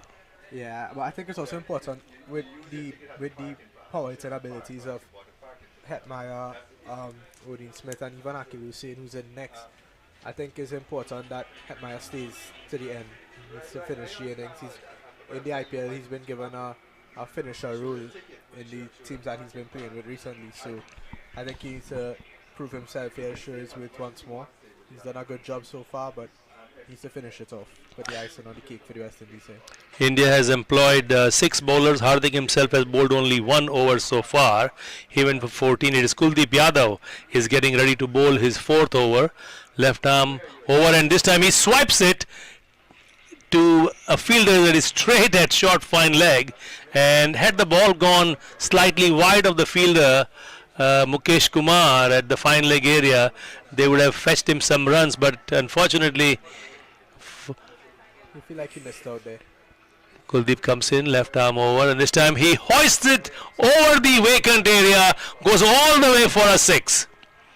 What a lovely shot by Shimron Hetmeyer. That was outside the off stump.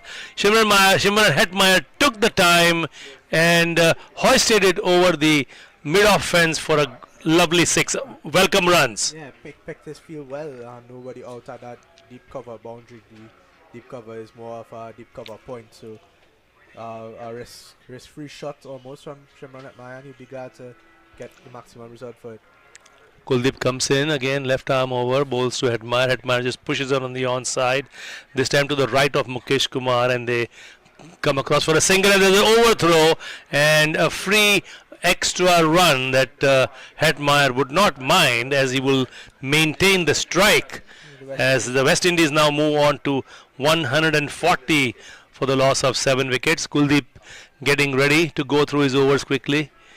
The 2 umpires in the match, Gregory Brathwaite and Leslie Reefer. Kuldeep coming in, left arm over, comes in, bowls to Hetmeyer outside the leg stump, and it's been declared a wide. The extras always hurting the fielding side. And welcome runs for the West Indies here. They'll be happy with this. 1 run added to the score 141 for 7.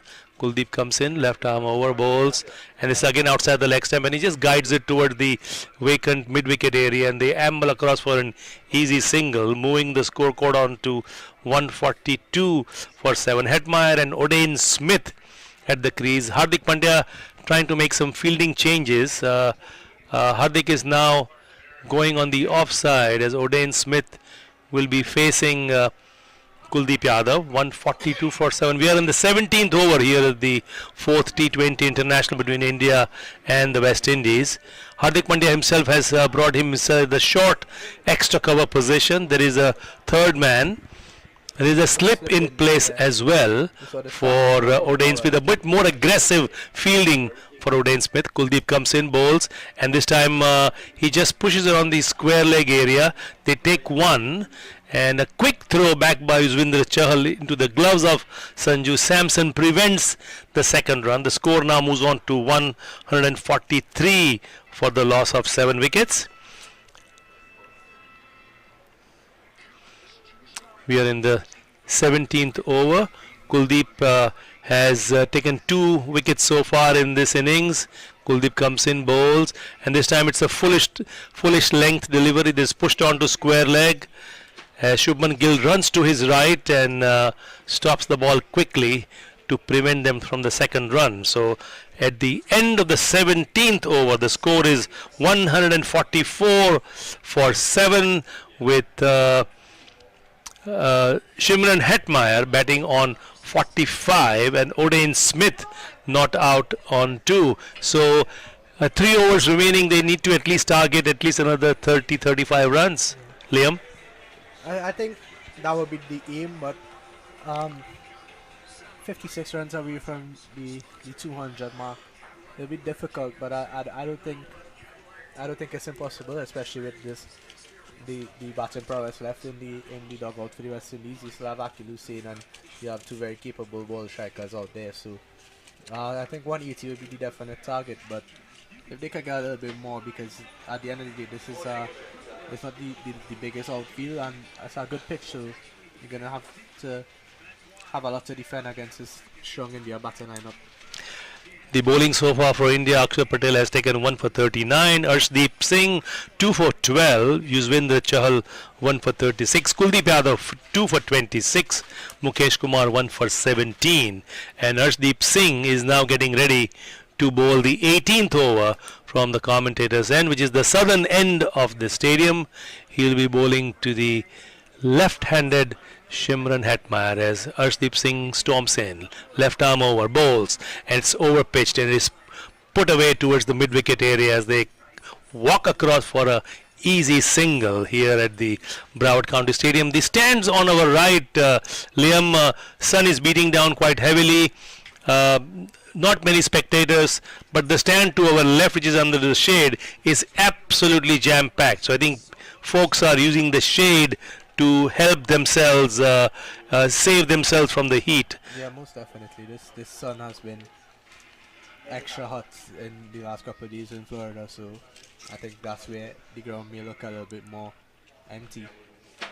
Harshdeep Singh comes in this time, going left arm around the wicket to Odain Smith, and it is wide, way wide outside the leg stump. And Arshdeep Singh was in a bit of trouble earlier, several months ago, for bowling a lot of no balls, and he had to actually kind of reprogram himself to make sure he doesn't bowl too many no balls during the IPL, and he has fixed that, but he was a bit wayward in his direction, giving one extra run as he comes in to bowl.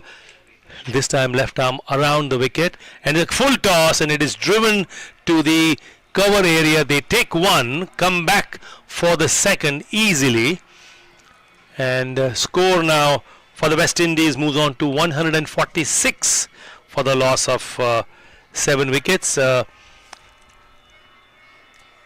think West Indies are setting up nicely for around the 175, 180 mark. I think maybe Odain Smith could have done a bit better with that delivery there. Full toss. We've seen only 9 sixes so far in this innings. Harshdeep comes in, bowls to Odain, and this time short, and he puts it away towards the square leg area. There's a fielder in the deep, comes in, and they get an easy single. I don't think the Indian team will mind the ones and twos at the present time. What they would ill afford would be those huge sixes coming off the bat of Shimran Hetmeyer. But that is what the West Indies needs at the moment, is runs from the Guyanese southpaw. That was well bowled from Ashley there. Slow ball into the pitch. Good thinking. Harshdeep comes in, this time left arm over, bowls, and this time it is put away towards the deep fine leg fence, but it was a miscued stroke. He didn't get hold of that one and gets only a single, and Shimran clearly disappointed with that stroke that he is rehearsing that. He wanted to put it more towards the square leg boundary, as the score now moves on to 147 for the loss of.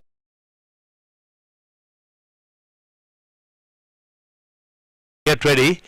Tilak Verma is fielding very close to us in the commentary box. He is at the long off fence as Arshdeep comes in, bowls to Odain Smith, and this time it's a good delivery, almost a yorker, and Odain was able to navigate it to the fielder at short mid-off, which is the skipper of the Indian team, Hardik Pandya, and they come across for a single. So let's see what Shimran Hetmeyer does now, because now it is crunch time. We only have 13 deliveries left in the West Indies innings of this 4th T20 international between India and the West Indies. Another T20 match obviously tomorrow, but the the one today counts a lot for India for them to square the series. As Arshdeep now comes in, left arm over, bowls, and Shimran Hetmyer drives towards the mid-wicket area, and the fielder on the left, which is Tilak Verma, diving to his left to make a good stop, and a nice throw back to the keeper, which ends the over. The 18th over is done, and the West Indies now 147 for the loss of 7 wickets. Shimran Hetmyer and Odain Smith at the crease. 2 more overs to go. And that's going to be Hetmyer's 50. Much needed for him coming back into the West Indies team. He's been below what was expected of him, but I think this innings has shown real maturity from him. A lot of improvement, and I think it's just a start for him. He could use this innings, kick on, and continue to do great things for the West Indies team. Hetmyer's 50 coming off 35 balls with 2 fours and 3 sixes.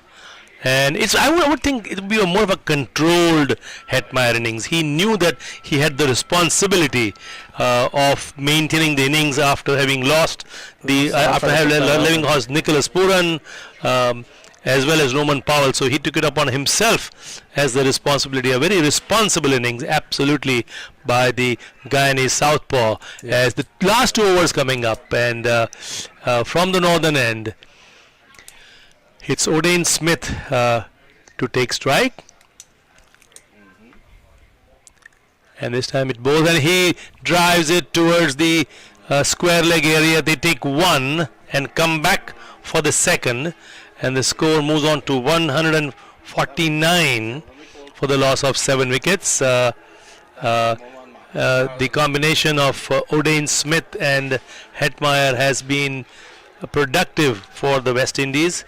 153 for 7 is the current score. We apologize because we don't have full access to the scoreboard, so there is an intermittent delay when we give you the score. So our apologies for that. As now Odain Smith with a somewhat of an open stance, getting ready, looking at the fieldsmen all around. Looking for some boundaries here, Udin. This time Odain Smith drives straight to the fielder at cover. It went all along the ground. That delivery from Mukesh Kumar. Mukesh Kumar coming from Bengal. He was a very good tennis ball player and went to Bengal, and Saurav Ganguly's team saw him and said, this guy's got real talent. So there was a camp. He went to the camp. His name was announced. When the name was announced, he was in the toilet. He did not even hear the name. Then he says, please, I didn't really know that. And then, of course, rest is history. He was part of the team and then has played well in the Indian domestic circuit as Mukesh comes in. Right arm over. Pulls to Odain Smith. Odain Smith drives, but not getting hold of it. The ball goes towards the backward of point as they come across for a single, and just 9 more deliveries left, and the score now 155 for the loss of 7 wickets. I think Hetmyer needs to get going in these last 9 deliveries. Probably about 20 runs short of where they need to be. So I think 175, 180 with the bowling of Akil Hussain and Obed McCoy and Jason Holder, those guys, I think it's defendable for the West Indies team here. Mukesh Kumar, who has made a name for himself on this West Indies tour, having played all 3 formats. 9 more deliveries left as Shimran Hetmyer gets ready to face the next delivery from Mukesh Kumar. Comes in, bowls, and this time he pulls it off towards the mid-wicket area, but there's a fielder running to his left. That's and I think he just stops it inside the fence. The umpire is waiting for the call, but no, it's not a boundary, and they come back for 2. So Hetmyer now moves on to 52, and the West Indies score moves along to 157 for the loss of 2 wickets. Hetmyer now going down on his knees, taking a breather. It seems Seems like Mukesh it's gone for Kumar. 4. Waiting on the signal here from umpire Gregory Brathwaite. Yeah, we And are, there and is 4 that's runs. yes. So that's the correction that was made late Yeah. after they reviewed it, and it was a boundary. So 4 runs to the West Indies, a welcome 4, I would say, as Mukesh Kumar now comes in to bowl to Hetmeyer.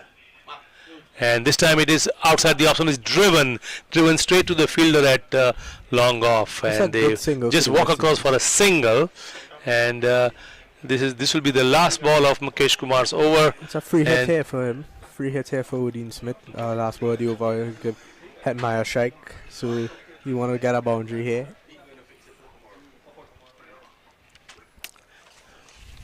The 2 umpires for this match, Gregory Brathwaite and Leslie Reefer. Of course, the match referee is Sir Richie Richardson from the lovely island of Antigua.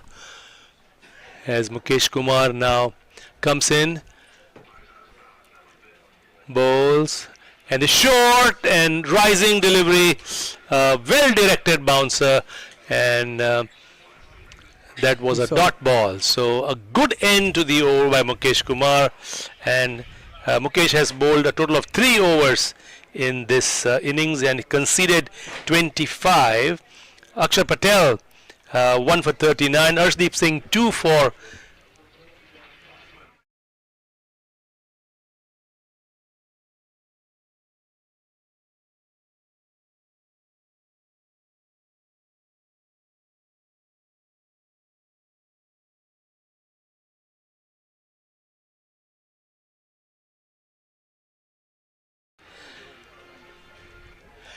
So the last over of the West Indies innings coming up, and it will be Arshdeep Singh who will be bowling his 4th over of the innings. 161 for 7 is the score here at the Broward County Stadium. West Indies needs to get a good over here. Arshdeep comes in and bowls this time, and these are the runs that the West Indies needed, as Shimron Hetmeyer now shows his class. A lovely stroke over mid-wicket for a massive 6, as the crowd even has been appreciative of that stroke as well, Liam. Much needed, and I think Hetmeyer needs to continue. 5 deliveries left. He'll be looking to get at least 13 to 14 more runs to get West Indies over that 180 mark to have a defendable score. But once again, well played. Poor delivery from Ashri, blank ball. Just easy for Hetmeyer to pitch the line of the ball, free his arms, and get a welcome boundary. 6 more. Hetmeyer will be looking for a few more 6s of this last over of the West Indies innings, as Harshdeep comes in, bowling to Shimron Hetmeyer, and he bowls short, and this time it is maybe a catch, and he has. What a lovely catch by Tilak.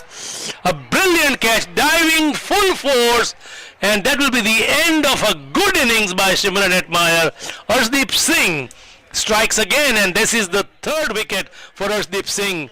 It was a great catch by Tilak, just underneath our commentary box in the deep mid-on fence. It is going to be reviewed by the umpires, but by judging by how Tilak is happy and having a chat with Shubman Gill right now, it looks like he has taken it cleanly. Yeah, from our angle, it seemed that he got his fingers on the ball. Well judged catch. Good delivery from Aship as well. Slow ball into the pitch. Hetmeyer to fetch it and wait on it as well. So smart bowling and excellent fielding. The short delivery, and Shimron Hetmeyer slashed at it, and it went straight to the fielder, which was Tilak, fielding at the deep mid-on fence, and he has been given out. So a great catch by Tilak Verma, and that is the end of Shimron Hetmeyer's innings. The latest score here is 167 for the loss of 8 wickets here at the Broward County Stadium.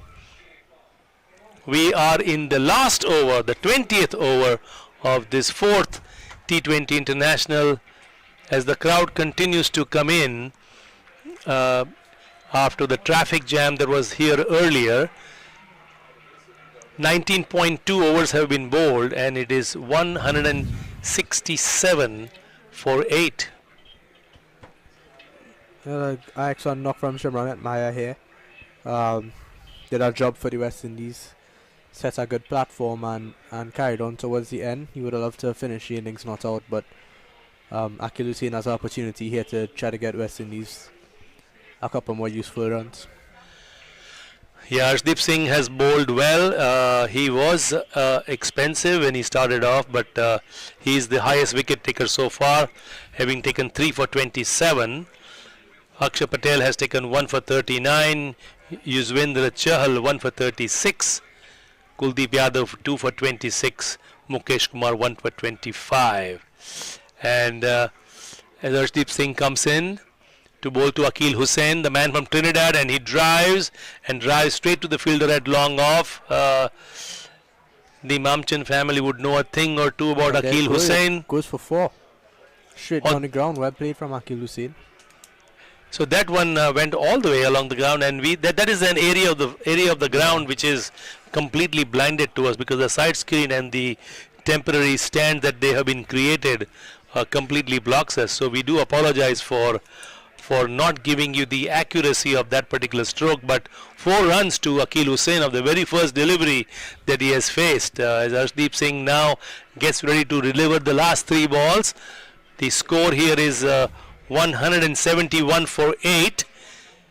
Arshdeep Singh comes in and bowls, and Akil drives towards the mid-off area.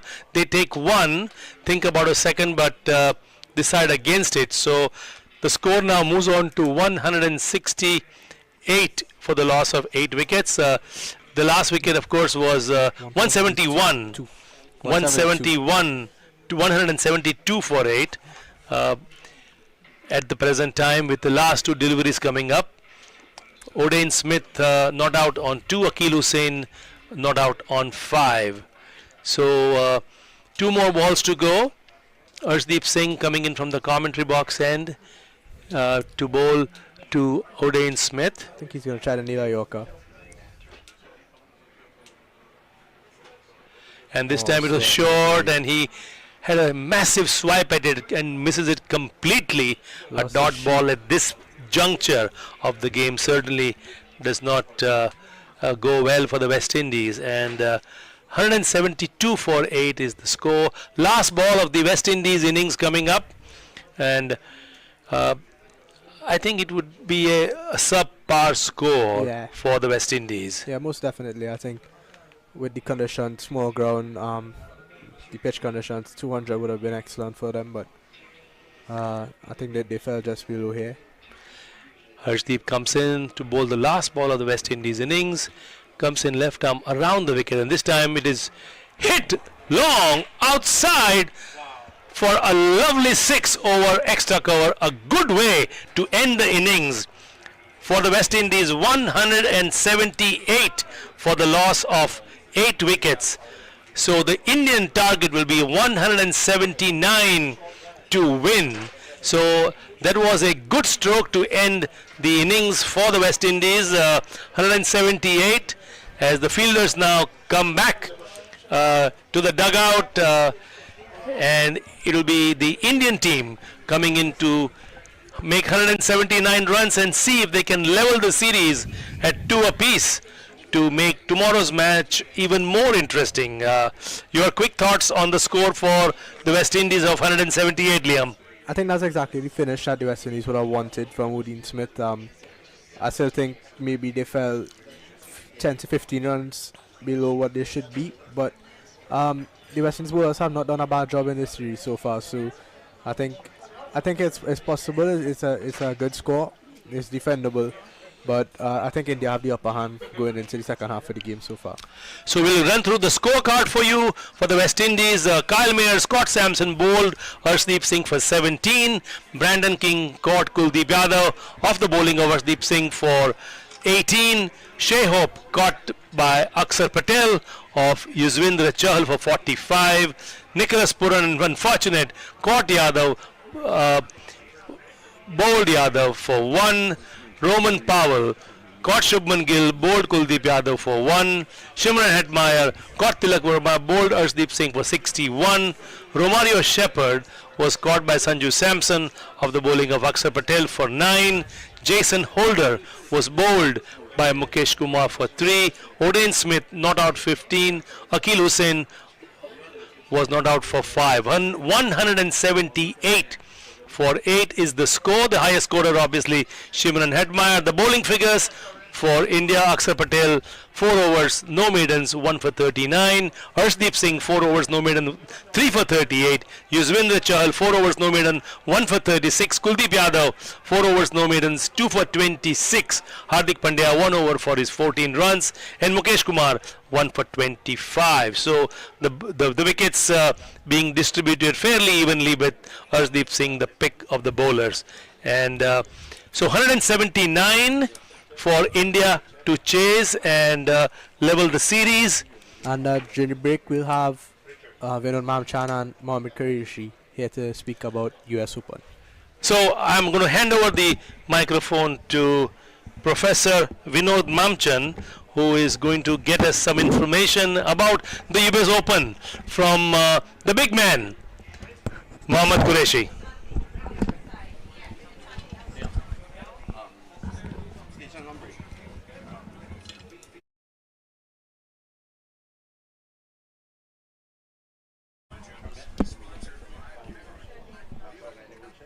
On the corner, right there.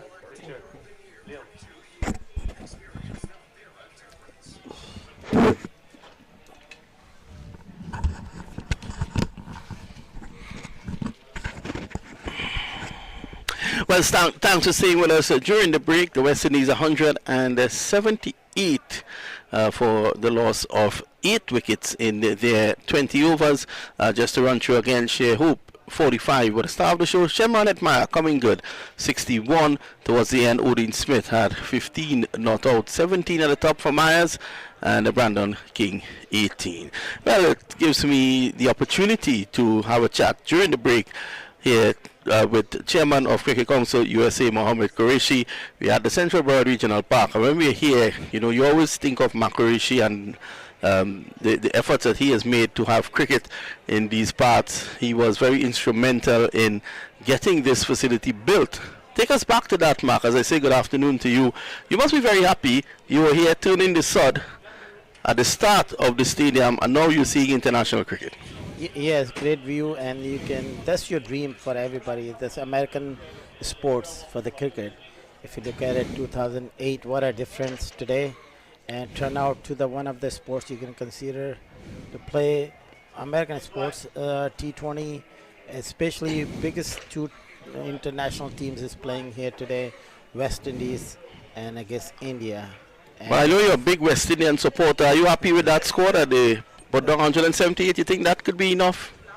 Yeah. It's a 179 is good total on this wicket, and depend on how the India have to must-win games situation, because if he lost, it's lost the series. So both sides is there as a score wicket. Actually, this wicket, Broward County score last year when the India play, they over 200 scores have done this. Yeah. It's well, batting wickets. It's definitely a batting wicket, and Qureshi would know about that because he, of course, controls the U.S. Open, which has been playing here since since 2007, and it has continued to grow from strength to strength. Tell us a bit about the U.S. Open this year. Mark, most of these players here from the West Indies, if not all the West Indies players, would have played at the U.S. Open before. Yeah, they coming in, most of them West Indies players, because there's a country right next to us. All the Irelands, all the players coming in US Open, been playing here for since 2008, 9, 10, every years. Major players coming, and they good opportunity for the youngest player for West Indies also. And as you say, Mamchan, he was going to be play for US All-Star this year. He was looking in to play on the teams. But that's the boost of US Open. It's coming in December 8 to 16. And come to shows this 250,000 cash prize, one of the largest prize for the tournaments we have here on the same grounds in Broward County Cricket Stadium. And so Qureshi has employed a number of cricketers over the years, and had it not been for US Open, this cricket facility would hardly get cricket. Yeah, now it's back to back. If you look at so many games, there's T10, T20, and then again the coming Legend Cups, and the West Indies traveling, and World Cup next year is coming up. So it's cricket is the booming in USA all over. We just went to Dallas, MCL. There was MLC. They played Dallas, and there was a lot of crowds there. Then also GT20. Most of the players who play here at the US Open, they was in GT20 also in Canada. So I've been looking around all these places, and then seem very happy to see that all these players we actually encouraging to play in USA now is playing in different leagues. Well, I realize that you have also moved across to Canada in assisting with cricket. And when the story broke on the Trinidad Guardian newspaper that you had given land to the MVP, I think everyone is now looking for Mark Qureshi, because every tournament, that's a big prize, of course, land at Indian Estates. And it was won by a West Indian in Romario Shepard. Sherfin Rutherford. He was the MVP, and he was gifted land from Mark Qureshi in Mark Qureshi's partnership with Global T20 out there in Canada. But you were at the final of the Major League. I remember you telling me the crowd was really big. Yeah, Major League have a lot of crowds came in, a lot of them, because especially the final was full. But before the final is different, but the final was very successfully. People came in all over the places. And same thing, GT20 I went, and I surprised that 7,000 capacity, all is full GT20 Canada. The Canada things is awesome views, and weather was very good, outstanding. The day the game is finished, in hours, there was a rain came up, but there was very successful GT20 and MLC, and that was happening. Both of them, the same players playing here in Canada, they're playing in USA, playing in West Indies.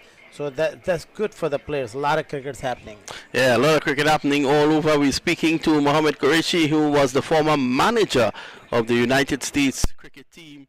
And that team many years ago nearly made it into the World Cup. I think Fawad Bakas, the former West Indies player, was the captain on that tour. Mark, tell us a bit about that. Yeah, there was Richard Staples was the captain 2001, and there was we playing for USA. Actually went for qualifying for World Cup in Canada, and there was very close competitions. We almost have to beat the Canada to be qualified. Fawad Bakas is the vice captain on this there. Fawad Bakas only the players who've been play for three nations. He play for West Indies, he play for the USA, he play for the Canada. That's the same players. He play for national. He got Canadian nationals. He becomes USA, and he also play for West Indies. And that's a lucky guy. Has been played all over the world. Yeah, well, Fawad Bakas has done a lot to develop cricket in the Americas, but the gentleman sitting next to me, Mohamed Qureshi, has done so much, in excess of $30 million US, I'm speaking about, into the development of cricket here in the United States through the US Open, through the Mark T10 USA Nationals, and then now through MCL, which is across the country, and pretty soon it'll be in Chicago as well. You have places like Arkansas, places like Tampa. Mark, a final word before we return to station. Yes, I was so happy to see a lot of crickets happening in the USA, and that's my dream was, and I'm sit back now enjoying the cricket. Actually, like I used to be managing, involving from the day and day-night operation, trying to bring the players, trying to believe. Now the time's come and relax, because the movie's already been made and been playing all over the places.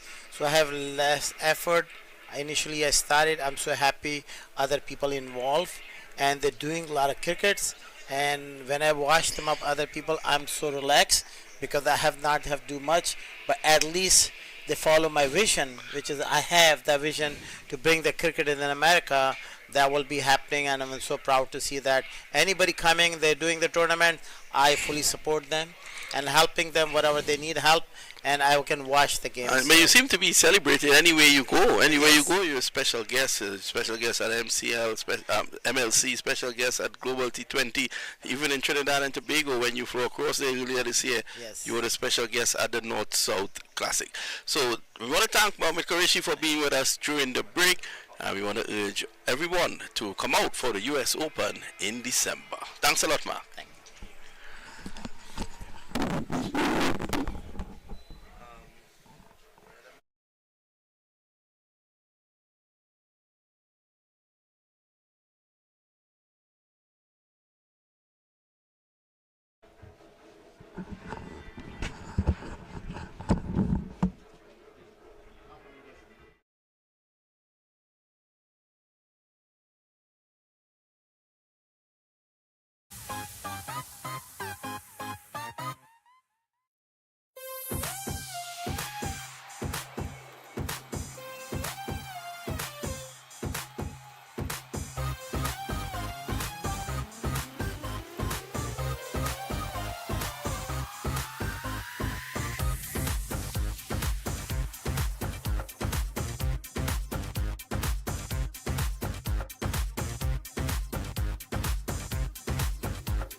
Well, we're back here, and the first delivery finds its way into the boundary for 4.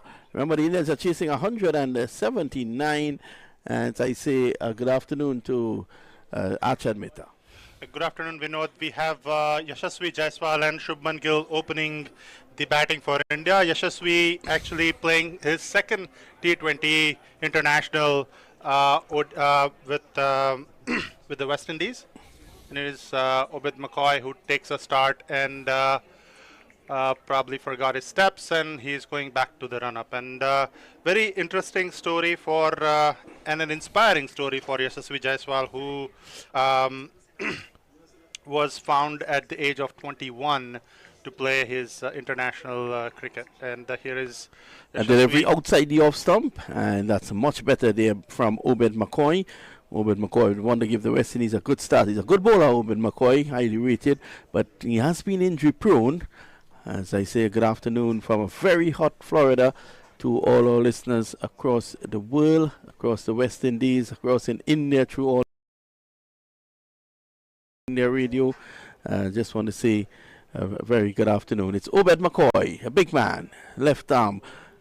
Over the wicket, he's up to the wicket on bowls, and Jaiswal gets this one out of the outer half of the bat down to backward point on the boundary. Jason Holder is raising his arm to actually ask Romario Shepherd why he was moving so slowly. They come back for 2, so I don't think Holder was happy at all. Holder at mid-on, he's still speaking to Romario Shepherd from afar. I thought he's probably saying that he should have moved around a lot quicker. It's now 6 without loss. And we have Obed McCoy bowling into Yashasvi Jaiswal. Yeah, he has a short delivery outside the off stump, pacey and beaten there, Jaiswal. Beaten for pace on that occasion, straight through to wicketkeeper Puran, and there is no run. The score remains 6 without loss. As I was telling you, Vinod, about the inspirational story of Yashasvi Jaiswal, he comes from a very humble background.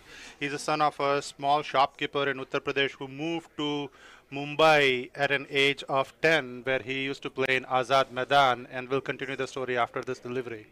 Yeah, is McCoy. He's up to the wicket now. He bowls to him, and this time he pushes it back to the bowler. So this is good. McCoy settling in nicely here now. score 6 without loss. Yes, Achan.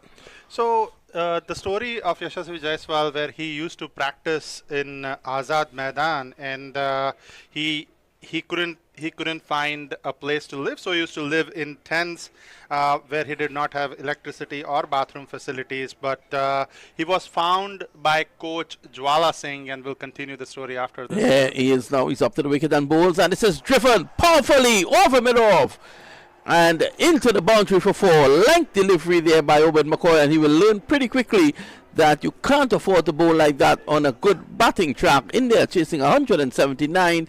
The latest score after the opening over of their reply, they're 10 without loss. More thoughts from Achan Mehta.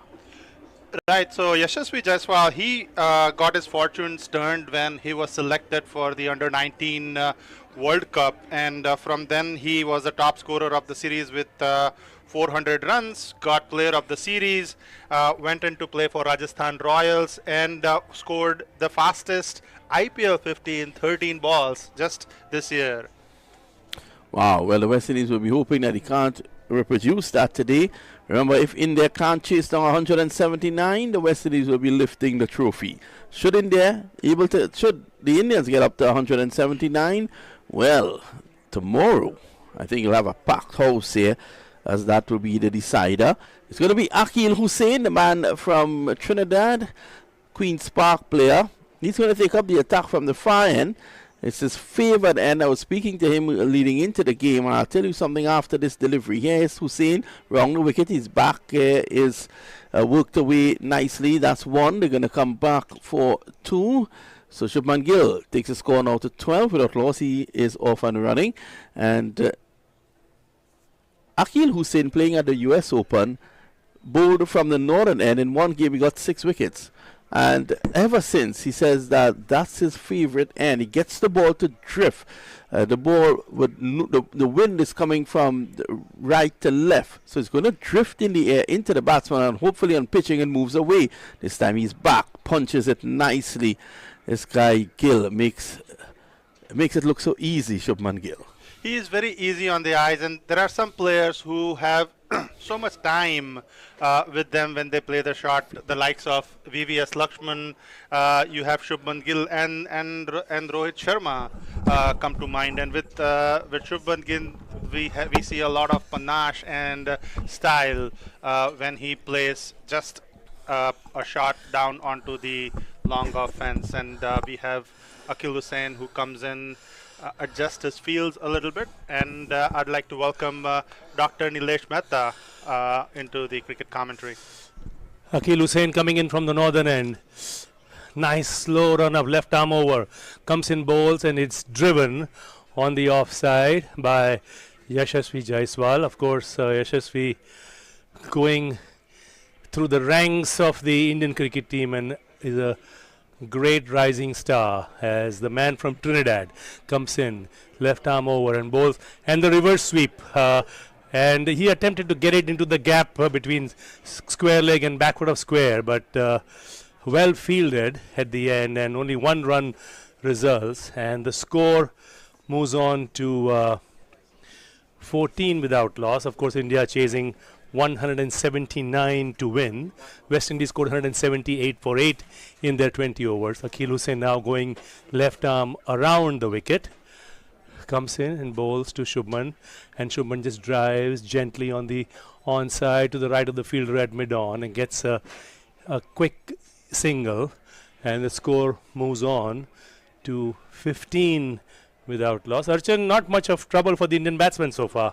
No, it seems the pitch is behaving like it very much behaved in the first innings, and now we have Akil Hussain comes in and bowls into Yashasvi. Yashasvi puts it on the leg side to grab a single, with India's score moving on to 15. Lot of West Indies also starting the similar fashion, where we have the left arm of Akil Hussain, like India started with Akshar Patel in the first innings. So at the end of 2 overs, India cruising at the moment with 16 without loss, and a very steady start as far as India is concerned.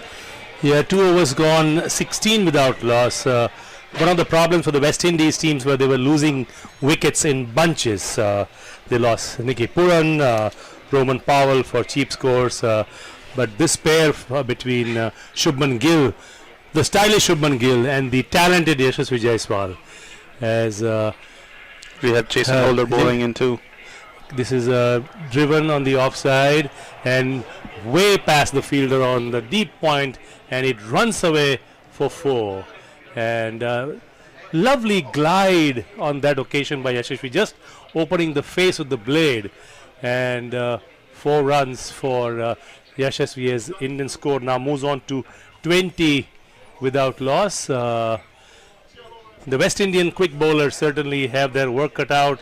They need to get the wickets, as Obed McCoy as comes in, bowls, right arm over, and this he attempts a cut on the offside and misses it completely, and the score remains at 20 without loss. At the present time, the stadium to our right, the temporary stands to our right are still quite empty.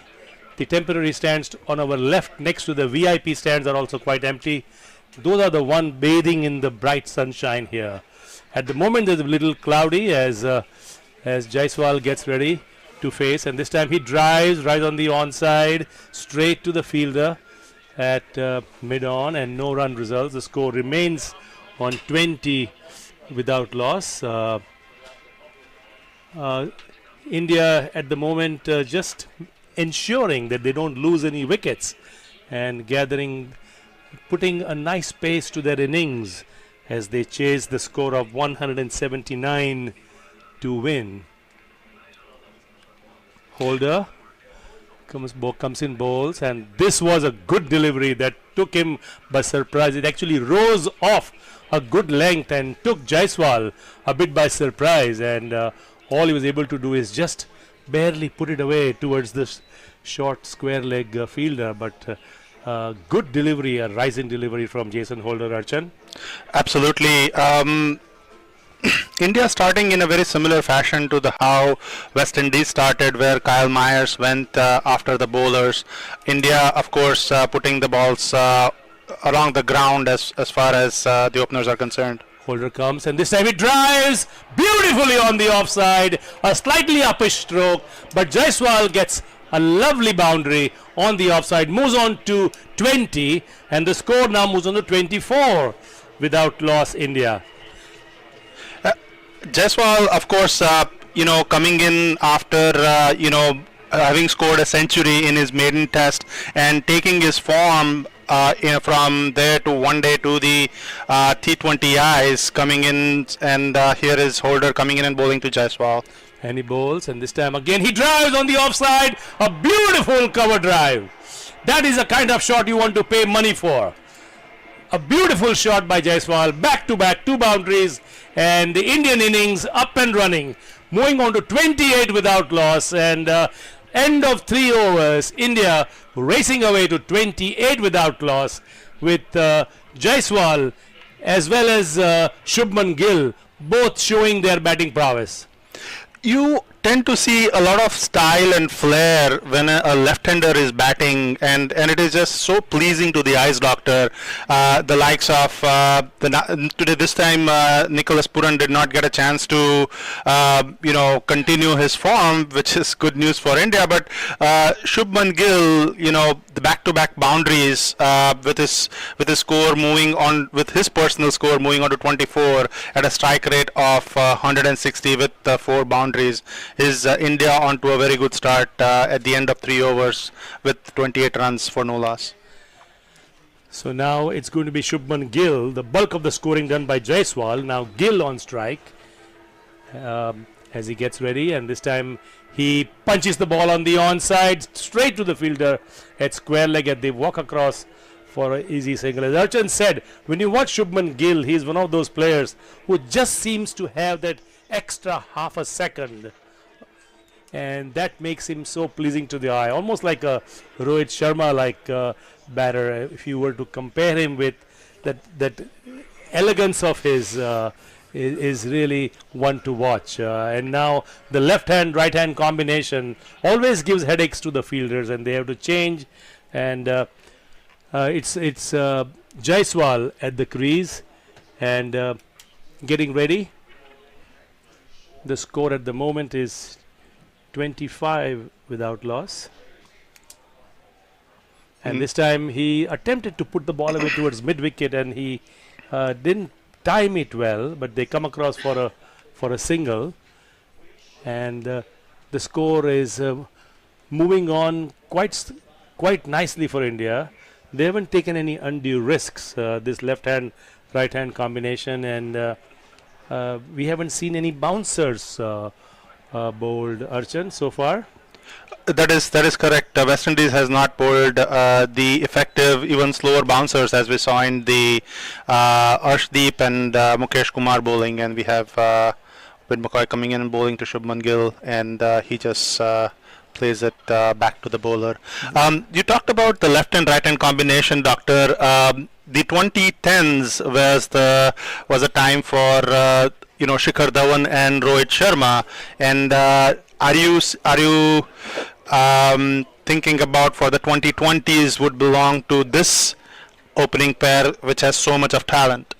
Well, of course, the World Cup for the 2020 is a year away as he comes in, bowls, left arm over, and this time he drives, drove well, but straight to the fielder at mid-on, and they thought about a single, but it was very nicely fielded in the end and prevented Shubman from getting a single on that occasion. Ubaid McCoy has been bowling quite well so far. He has given 11 runs in the 1.4 overs that he has bowled so far. The score is 30 without loss, India, and there is a fielding change, I believe, that is happening as Johnson Charles is walking onto the field. We will tell you in a second who he might be replacing, if at all. But there is a break in the action at the present time. India, of course, scored 178 for 8. West Indies, rather. My apologies. Scored 178 for 8 in their 20 overs. And India, so far in their response, 30 without loss. Yes, Johnson Charles is the substitute fielder, and the West Indies skipper Roman Powell is coming off the field right underneath our commentary box here, and here's Ubaid McCoy getting ready to bowl, and he bowls Shubman Gill, and Shubman Gill pulls it imperiously over the mid-wicket fence for a lovely 6. What a shot by Shubman Gill. He is the guy who has that extra moment in his repertoire, and he clearly displayed that brilliant stroke, and he gets a 6 as the score now moves on to 36 for no loss, India. Shubman Gill, who had a pretty average T20I so far, the first 3 ones, and now he seems to be coming on its own with that pull shot was a treat to your eyes if you are seeing it live, and Shubman Gill would want to continue his form like he started in 2023 and would like to end it in 2023 World Cup. McCoy comes in, left arm over, bowls, and this time Gill just pushes it towards mid wicket. Quick single, a shot at the stumps. He does not hit the stumps, and they come across for a quick single, which marks the end of the 4th over. At the end of 4 overs, India chasing 179 are 37 without loss. And we have a mid-wicket conference with both Shubman Gill and Yashasvi Jaiswal probably discussing the rate at which they are going. Currently, they are going at 9.39 runs per over, and that seems to be par for the course with 178, which I believe is about 15 runs short of what West Indies would have thought that they would have gotten.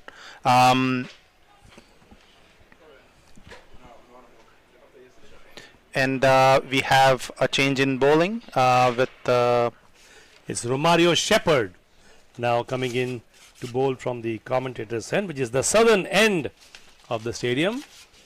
Romario comes in to bowl to Gill, and Gill pushes it towards the square leg area. They take one, and they are coming back for a quick single. It wasn't the clean pickup. Romario Shepherd, of course, the bowling all-rounder from the land of Guyana, and that time it was off the pads, and but India will not mind because the score is going to move on and inching gradually towards the 179 they need to win this fourth T20 international. Of course, we have Romario coming in. And he bowled this time. He drives towards Morav, and they come across for a quick single.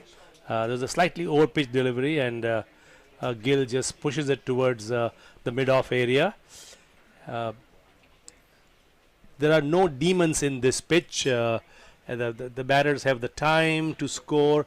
The West Indies, unfortunately, through their innings midway, both Nicholas Purran and Roman Powell, which a lot of depended on them, both were gone for one each of their score of the bowling of Kuldeep Yadav, as Romario Shepherd gets ready, and this time bowling to Yashasvi Jaiswal. The score for India, 39 without loss. Comes in, bowls, right arm over, and he pulls it towards the mid-wicket area.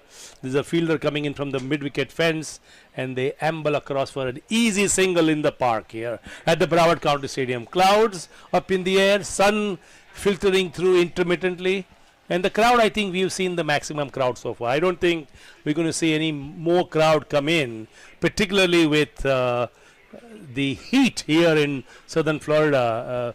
I was in Dallas for the Major League, and that heat also was tremendous. But this heat is different. And let's see if Romario can put some heat here. As he comes in bowls, slightly over pitch, and he drives towards mid-wicket, and they come across for an easy single. At the present time, both Gill and Yashasvi are content to keep the scoreboard moving. They know that the target will be within reach as long as they keep their wickets. And the key is, as long as you have wickets in the T20 format, you can chase down scores at the tail end. Slight field alteration. Romario signaling to the fielder at the deep mid-wicket fence to come in about 20 yards into the halfway to the fence in the mid-wicket area. The fielder had long gone on the fence, which is Shimran Hetmeyer. As he comes in, Romario, and he drives through the offside, inside out stroke by Yashasvi Jaiswal. What a lovely stroke from the young man. As he moves on quickly to 30, Jaiswal on 30, Gill on 14.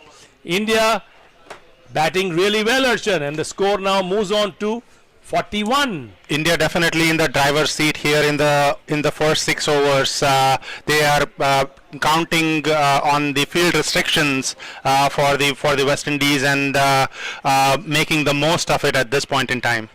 Romario comes in, bowls, and oh, what a shot! You talk about innovation in the T20 format, and that was a stroke that you have to see, and you would pay for a stroke like that, opening the face of his blade and guiding it towards the deep fine leg boundary, and the runs coming nice and easy for India, Archan. Definitely it looks like a walk in the park for the Indian cricket team, as at the end of the 5 overs India are at the score of 50 for the loss of no wicket, and we have a commentary change with Vinod Mamchand and Liam Mamchand as we move towards the 6th over.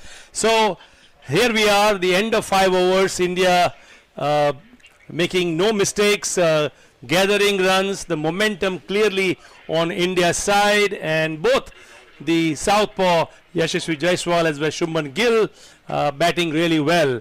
And we are going to invite the Mamchans in the commentary box to take over from the Mehtas.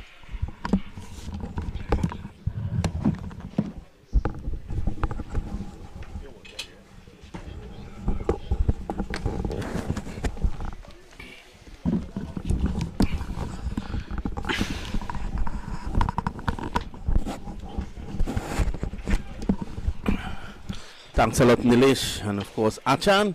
And it's going to be Odin Smith from the far end. Here he is. Up to the wicket now. He bowls. And that's a slow delivery. It's in the air and out of here. Bang! On top of the side screen. And what a way to welcome Odin Smith. The score goes on to 56 without loss. This is the last of the power play. As I say, good afternoon to Liam. Yeah, I think this is the dream start for India here. Gill hasn't been in the greatest form in coming into this 4T20 international, but seems to be striking the ball well so far. Attempted slower ball, but a bit too full from Odin Smith and Pacey Price. Yeah, Smith looking to start with that slow delivery. And it just did not work out. At the moment, they're looking at the ball. I think Smith is not happy with the ball as well. And probably took some damage because it actually landed on top of the side screen. And it's just an iron bar running across. So I don't know if that's the situation there, Liam. Well, the umpire seems to have told Odin to get on with it because there's no change in the ball. Yeah, there's no change in the ball, so... There is Smith up to the wicket now.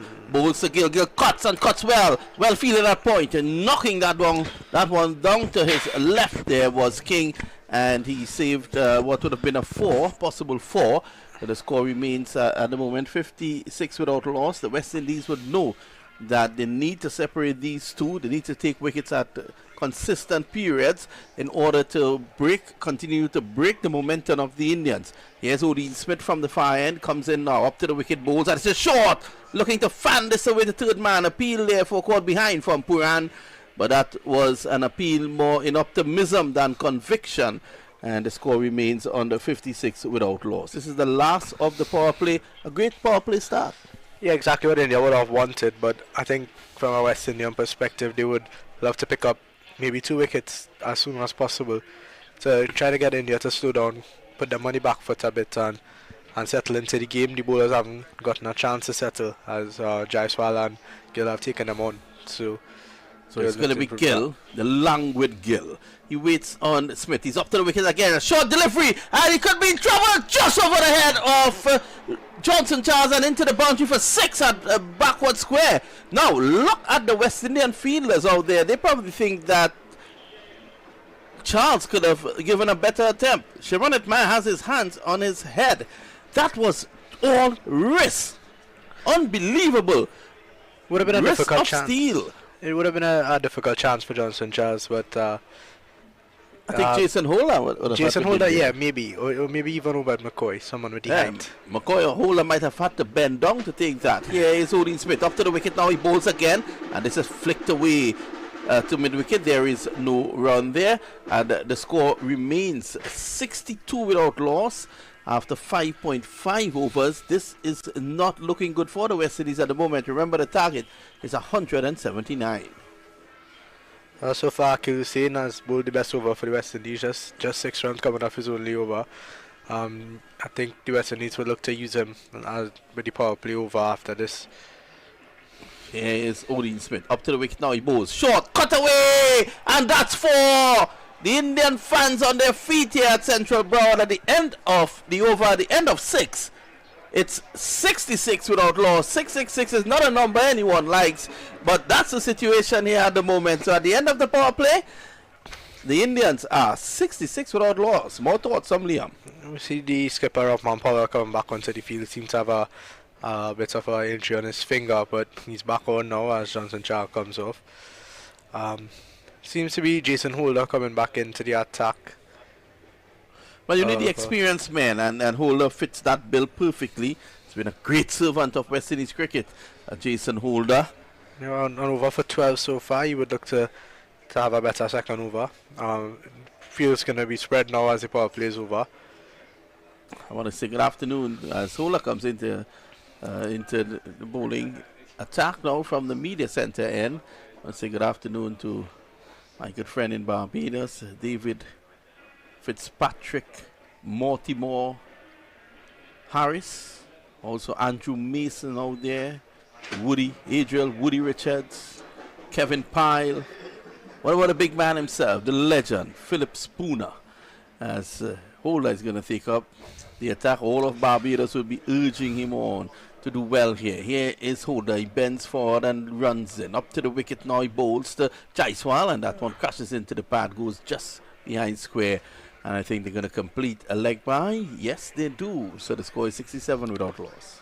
I think what the West Indies fast bowlers need to do is utilize the variations to good effect. So far, the slower balls have been a bit too full or a bit too short. I think they just need to find that sweet spot, that good length, where it's hard for the Indian batsman to get those boundaries. There's been a bit too many boundary balls so far. Yeah, so at the moment, Holder is making an adjustment. The backward square goes a little bit to his right, and the West Indians will be looking for that breakthrough. Here is Holder, goes past the umpire now, bowls to Gill.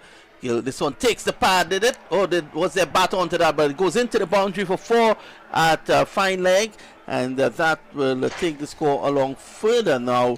It goes on to 71 without loss. Yeah, another loose delivery from Jason Holder there. Going down the leg side, fine leg up in the circle. So there's always going to be a boundary there. Well, how would the West Indies would have loved to have had Samuel Badri in there.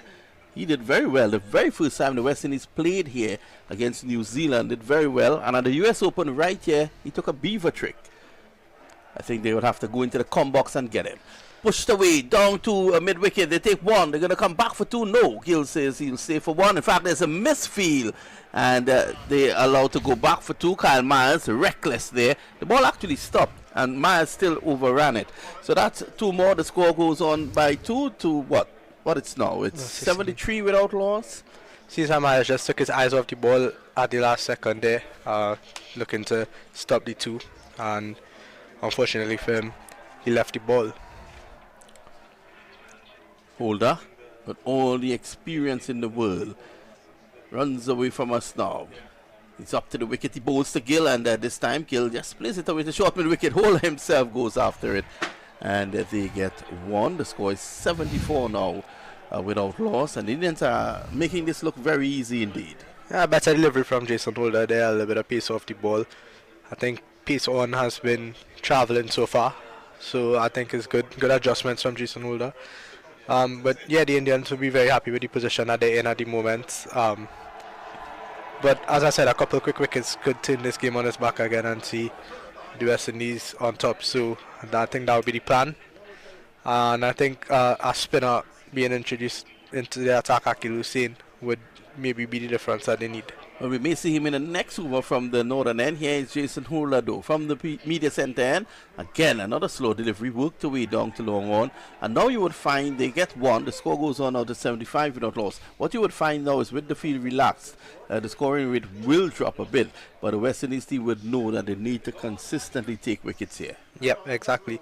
The difference between this Indian 11 and the West Indian 11 is that India's batting is not as deep as the West Indies, so a couple quick wickets could really turn the game. Here is Holder up to the wicket now. He bowls, and that's a good delivery, played away down to backward point by Gill, and there is no run. Gill always seems to have time to do everything. It's the end of the over. The latest score at the Central Broward County Stadium. India, they are really on their way, needing 179 to win. They're 74 without loss after 7. More thoughts from the Trinidad and Tobago under-19 fast bowler Liam Amchan. Now it seems to be Akil Hussain being reintroduced into the attack here. I think this is a good ploy from the West Indies skipper of Mount Powell.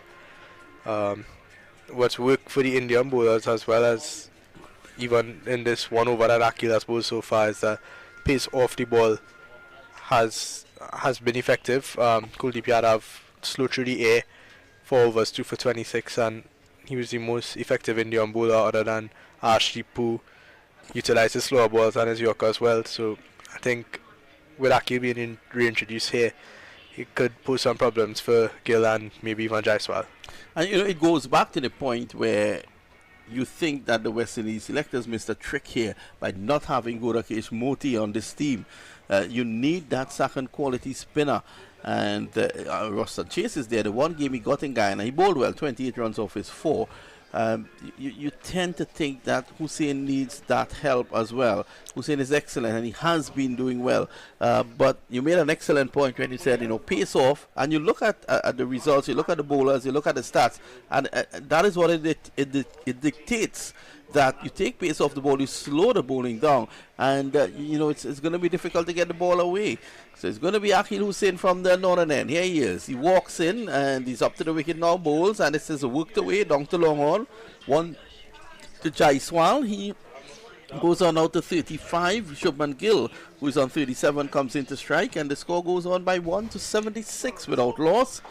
And our Indian commentators, Nilesh Mehta, Dr. Nilesh Mehta, and of course Archan Mehta and Bharat Thakur, they're all hovering around chai tea made by Bharat. It has been lovely this morning, and these guys, they love their tea.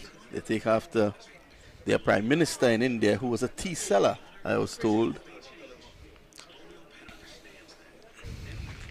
It's going to be Akil Hussein as a helicopter goes flying right overhead, worked away just forward of square for 1, and of course those in the helicopter can take in the cricket for free. It's one more, the score goes on to 77 without loss, and Dr. Mehta has his fill of chai tea. I think with the approach of Jaiswal and the approach of Gill has been hitting the ball out of the park, whereas Jaiswal has been along the carpet. Yeah, it's Akil Hussein. He comes in again and bowls. This time he's going down the track.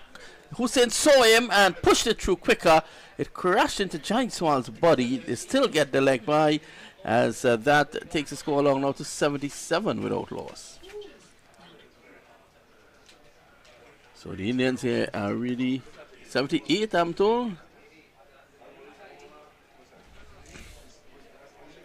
Yes, it's 78 without loss. I continue to say there's a massive hospitality tent that is blocking our view of the scoreboard at the moment.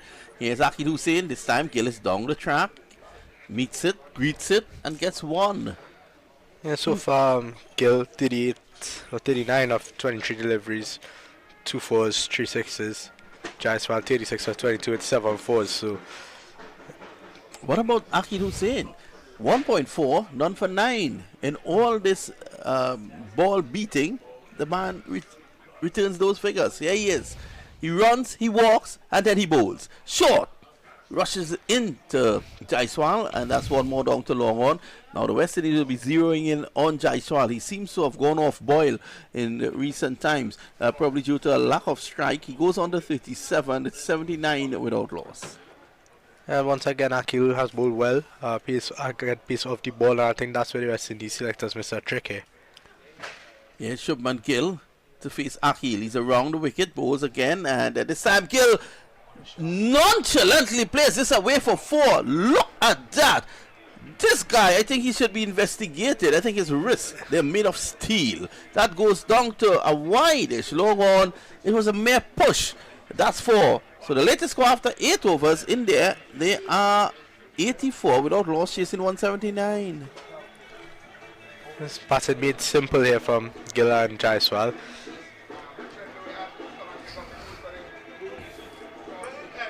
Well, I want to say that Jaiswal and Gill looks at a nice opening combination for the Indians.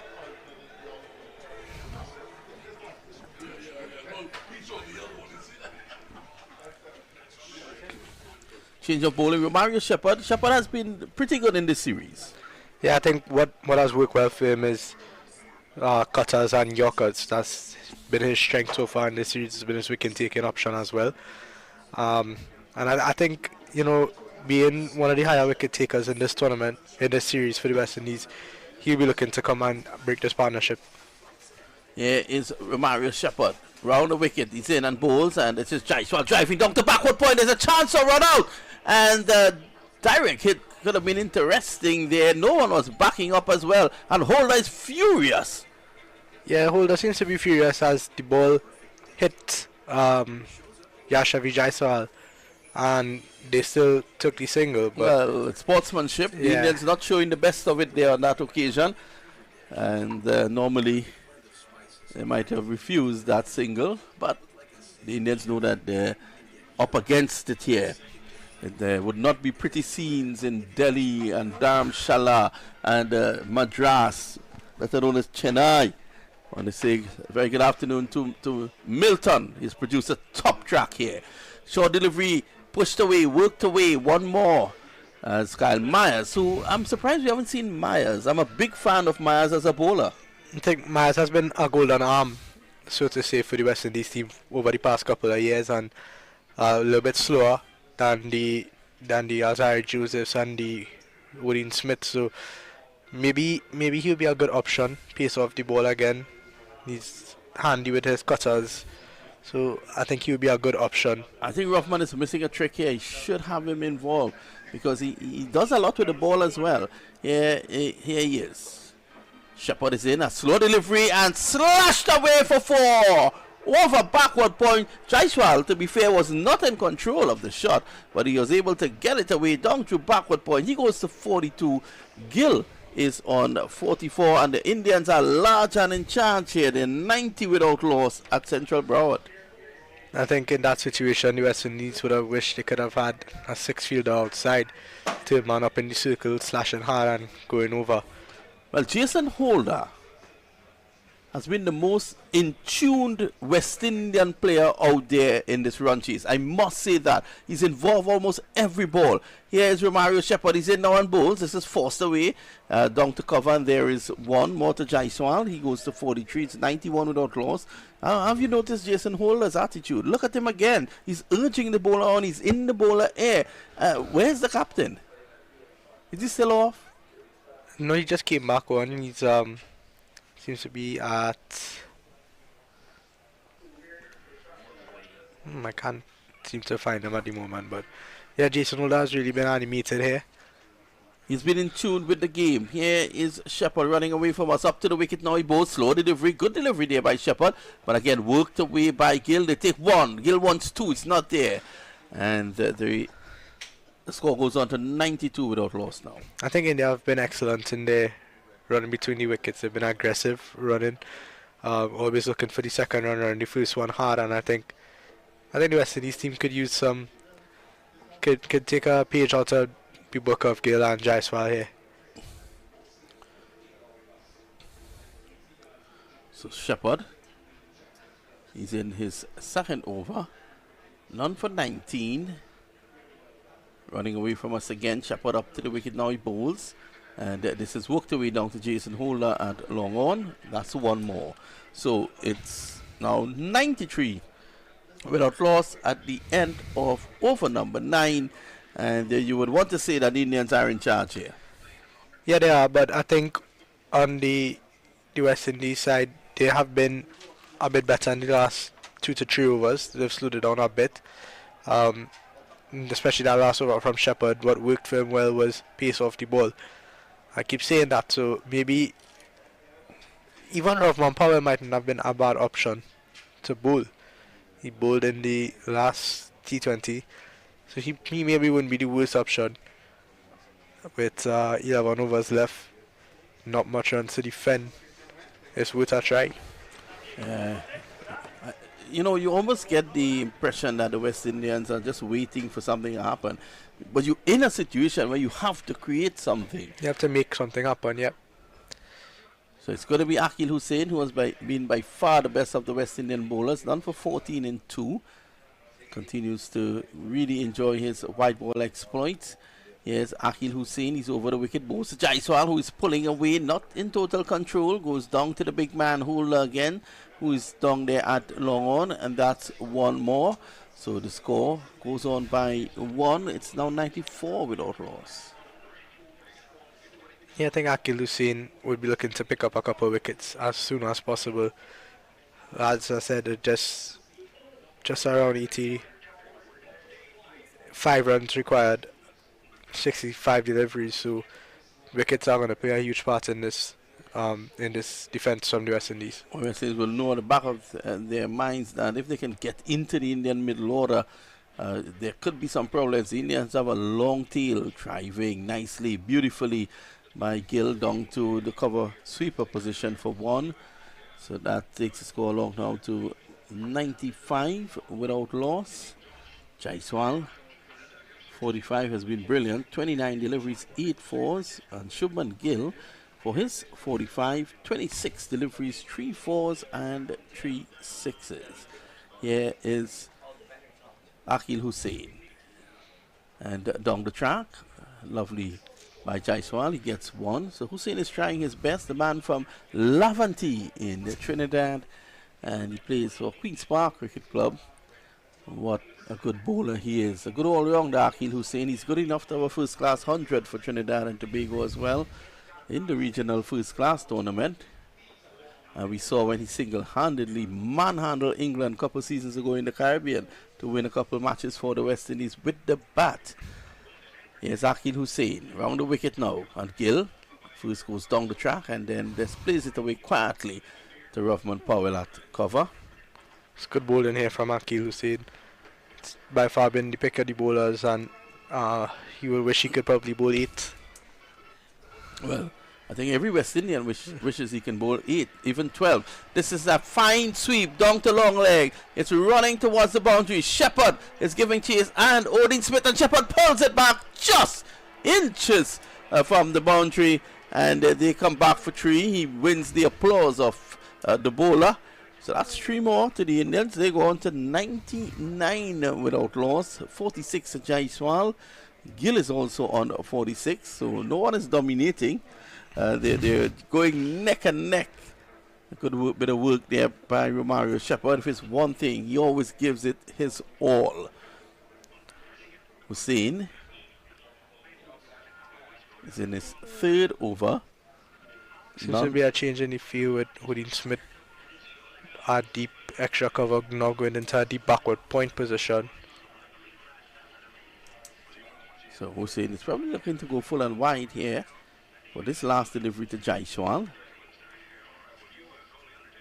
Here he is. And again, this is short on the leg side.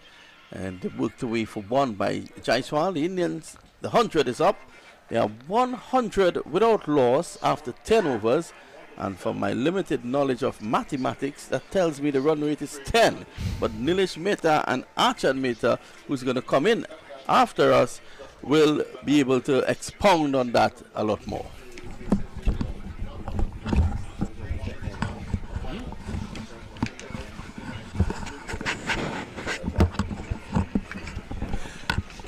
Well, as we have a drinks break here at the Broward County Stadium, welcome back to all the listeners here on the broadcast.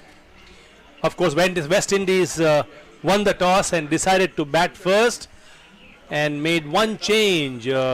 Shea Hope was brought in place of Johnson Charles, and the West Indies scored 178 for 8 with Hetmeyer scoring 61, Shea Hope scoring 45. Unfortunately, Nicholas Puran and Roman Powell were both dismissed in 1 over of Kuldeep Yadav for just 1 run each.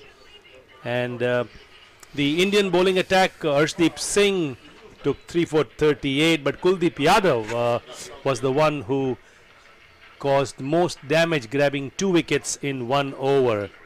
And India chasing this 179 to win this 4th T20 international here between India and the West Indies, with West Indies of course leading the series 2-1 at the present time.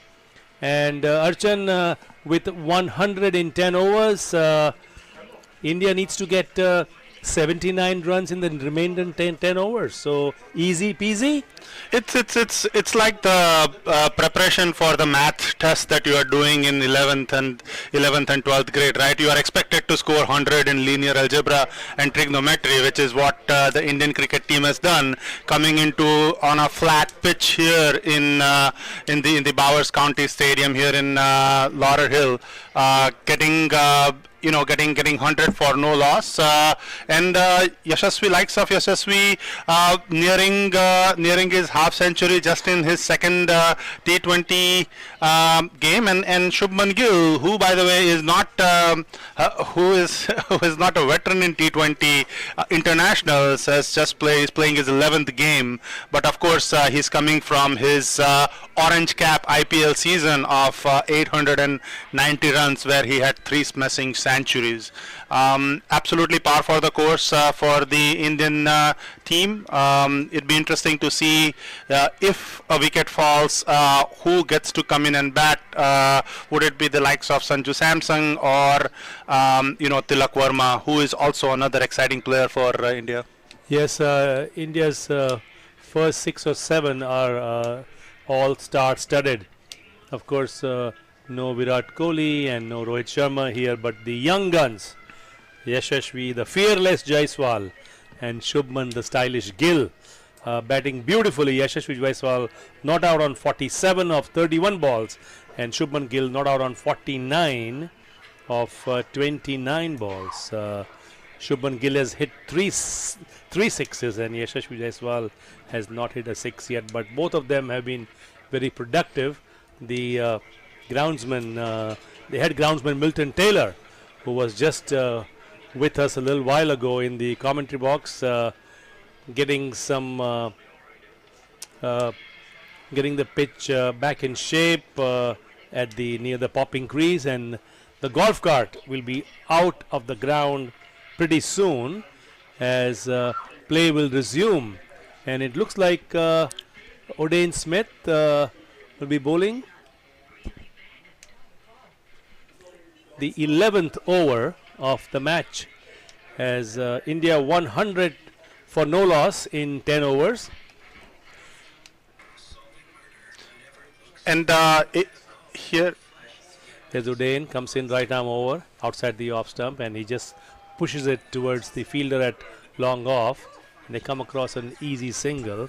Jason Holder, the fielder, at mid off. Score moves on to 101 without loss.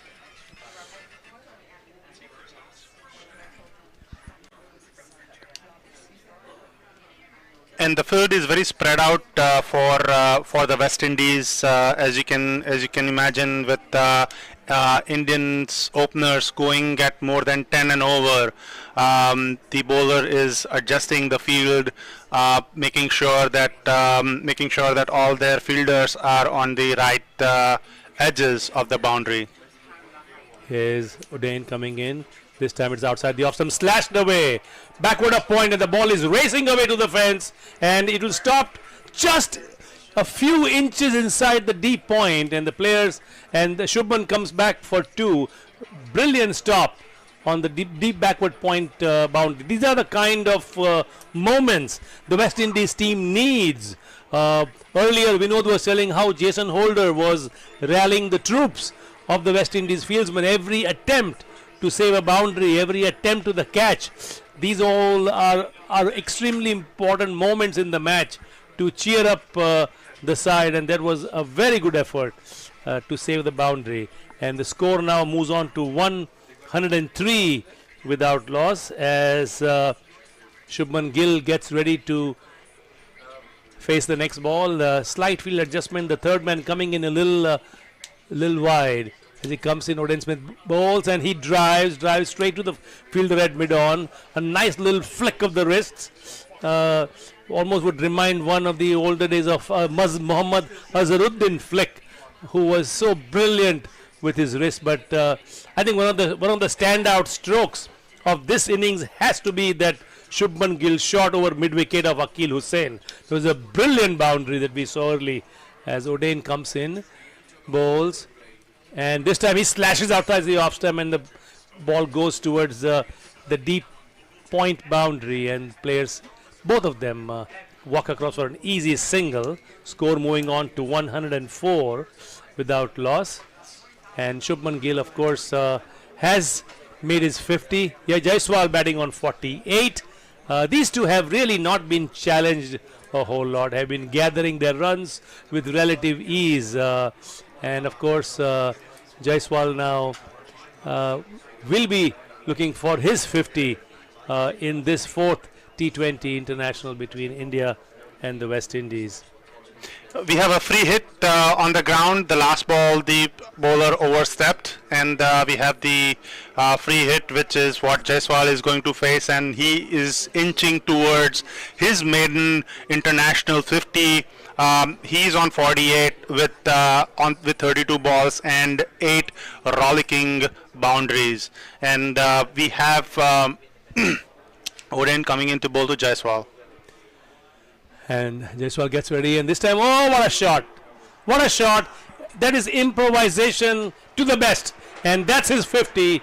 He came across the outside the off stump, came across and guided the ball over the fielder at square leg for 4 runs. Raises his bat in appreciation for his half century here at the Central Broward County Stadium. What an innings by Jaiswal. Phenomenal innings by Jaiswal. Jaiswal continuing his form where he left off with his maiden Test 100, followed by ODI innings, and now another feather in his hat with his 52 with 9 boundaries. And we have Oden comes in, bowls, he dances down the track and pushes it towards long off, and they come across for an easy single. For a moment I thought he is going to have a inside out stroke over the offside around extra cover, but then at the last moment just decides to place it for a quick single, as the score for India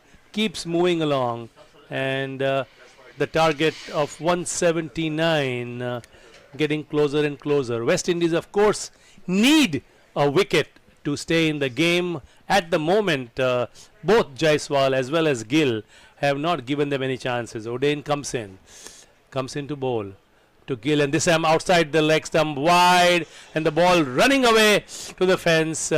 Jason Holder running after it and stops it, and at the present time they get 2 wides. And at the present time, like I was telling you, Archana, the fielders are the body language does not seem well. It's Roman Powell was off the field for a while. He's the one bowling as he comes in. Powell comes in, bowls the last ball of this over. This is pushed away, gently guided towards square leg, and they amble across for an easy single. And there were no demons in the pitch earlier. We talked about it. And the West Indies bowlers have not really been any threat. Akil Hussain, Roman Powell, any of the bowlers, I have not seen anything that has been dangerous or toxic for the Indian batsmen. Archana? Absolutely, and moreover, it is bowling extras, the wides and the no balls with free hits is definitely not helping the cause. West Indies needs to they need to walk and chew the gum at the same time. They need to stop the flow of runs that Indian batsmen are posing, and they need wickets. Wickets would slow down the tempo in which the Indians are going, and it just feels very easy at this time. And as the pitch suggested earlier during the pitch review. Here's Akil Hussain starting the 12th over from the northern end, comes in bowls, and this time it is hoisted over the backward of square leg area. They come across for a single. India moves on to 111 without loss. The Nelson, if you are a British listener, and of course we don't have the umpire who would stand on one leg at this moment, but India moving along easily. We have to apologize because some of the scores that we are giving you may be delayed because there is a blocked view for us from our vantage point as Akil comes left arm around the wicket to come into bowl to Gill, and this time Gill splashes out the off stump and the ball gets past the fielder at point. They take 1 and come back for an easy 2. So Gill as well as Jaiswal, both extremely young, talented Indian blood. The future of Indian cricket, without a doubt. And of course, the remainder of the batting to come up. As this time again Hussain bowls and Shubman Gill slashes out after this time straight to the fielder, and no run results. They're not taking any undue risks. Poor balls have been dispatched to the ropes, and we've seen some great strokes. One particular, then if you were to watch the highlights, please do watch the Shubman Gill shot to that mid-wicket fence of Akil Hussain. Stand and deliver. Akil comes in, walks and runs, as Vinod Mamchan said earlier. This time a reverse sweep, and he pushes it towards the mid-wicket area, but doesn't get hold of it. And for a stroke of that magnitude and the risk that was taken, he only fetched him one run. But this is T20, which is where innovation is being made. As Yashasvi gets ready to face Akil, left arm over from the northern end, he comes in, bowls, and this time he places the ball just towards the fine leg fielder, and a quick return prevents both Jaiswal and Gill from taking the single. So that marks the one more ball to go. One more ball to go of the 12th over. Akil Hussain coming in. India 116 without loss at the moment. Akil coming in gently. Nice easy run up. Comes in, bowls. And this time it is pulled over the mid-wicket area for a lovely six. Now that is that you would pay a few bucks to go to the stadium and watch. They're the kind of shots that T20 brings fans into the stadium, and what a lovely six by Shubman Gill. Score now moves on to 117 for no loss after the end of 12 overs, with India chasing 179 to win. India, as you said, the scoreboard is not where we can see clearly, but right now India at 123 for the loss of no wickets in the 12th over. That was six number 4 for Shubman Gill, where he swept it, swept the ball, and there's some change of gear in terms of for Yashasvi Jaiswal. It's more of water as the temperature increases to 89-90 degree Fahrenheit, and the muggy weather here in Fort Lauderdale needs to make sure that everybody is dehydrated. So Yashasvi Jaiswal just fed with some water energy, and the play is about to begin with Powell, Oden Smith coming in and bowling his next over to Shubman Gill. 12 overs are over, 123 without loss. With Oden comes in, right arm over, bowls, and this time it is hoisted. Big time, big, right over the fine leg fence for a six. What a shot to bring up the score now to 129 without loss, India. That was the ball that was asking to be hit. It was wide outside the leg stump, and with the talent that Shubman Gill has, he placed the ball way over the fielder to the right of the deep fine leg boundary for a six. As we have seen time and again, India, as we all know, is coming back into this game, having lost 2 games and won 1 game. This is the 4th T20I, trying to come back and level the series here.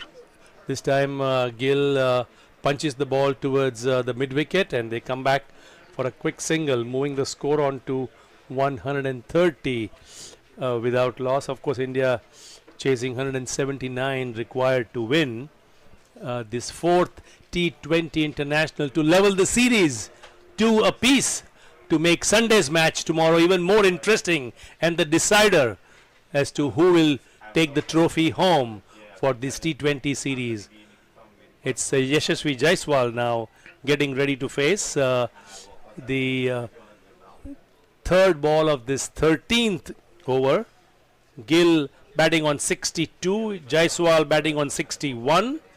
India 130 without loss. Slight changes being made. The fielder at backward of point is now going all the way to the fence, and the fielder on the deep square leg fence is coming in about 30 yards in, and now inside, almost on the edge of the circle. Odean getting ready.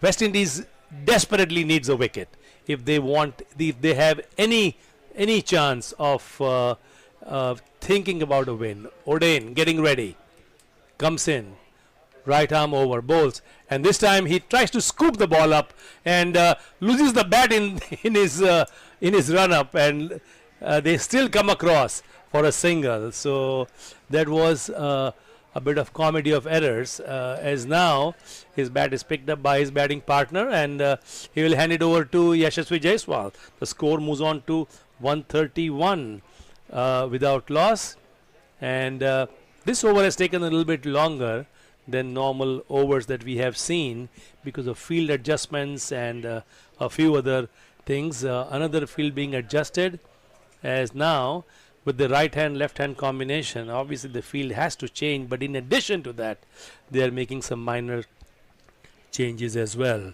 as Odean gets ready to bowl the fourth ball of the 13th over. From the commentator box end, he bowls, and this time he thinks about driving. He's given out. It hit the pad. An appeal for LBW, and that is what the West Indies needed, and looks like they are going to appeal. And it was a delivery from where we are. It would be tough to say whether it was going to hit the stumps or not. The West Indies cheering squad behind me are saying he's plumb like before.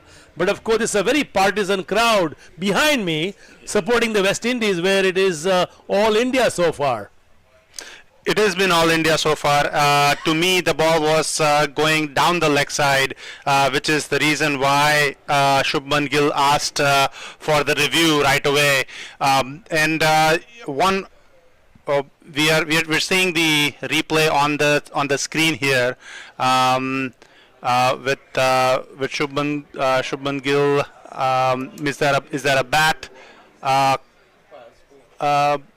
touch with the ball? We'll find out in a little bit. It could be down to umpire's call. Here is the review, and Shubman Gill continues to bat on. So a good ball by Odean Smith.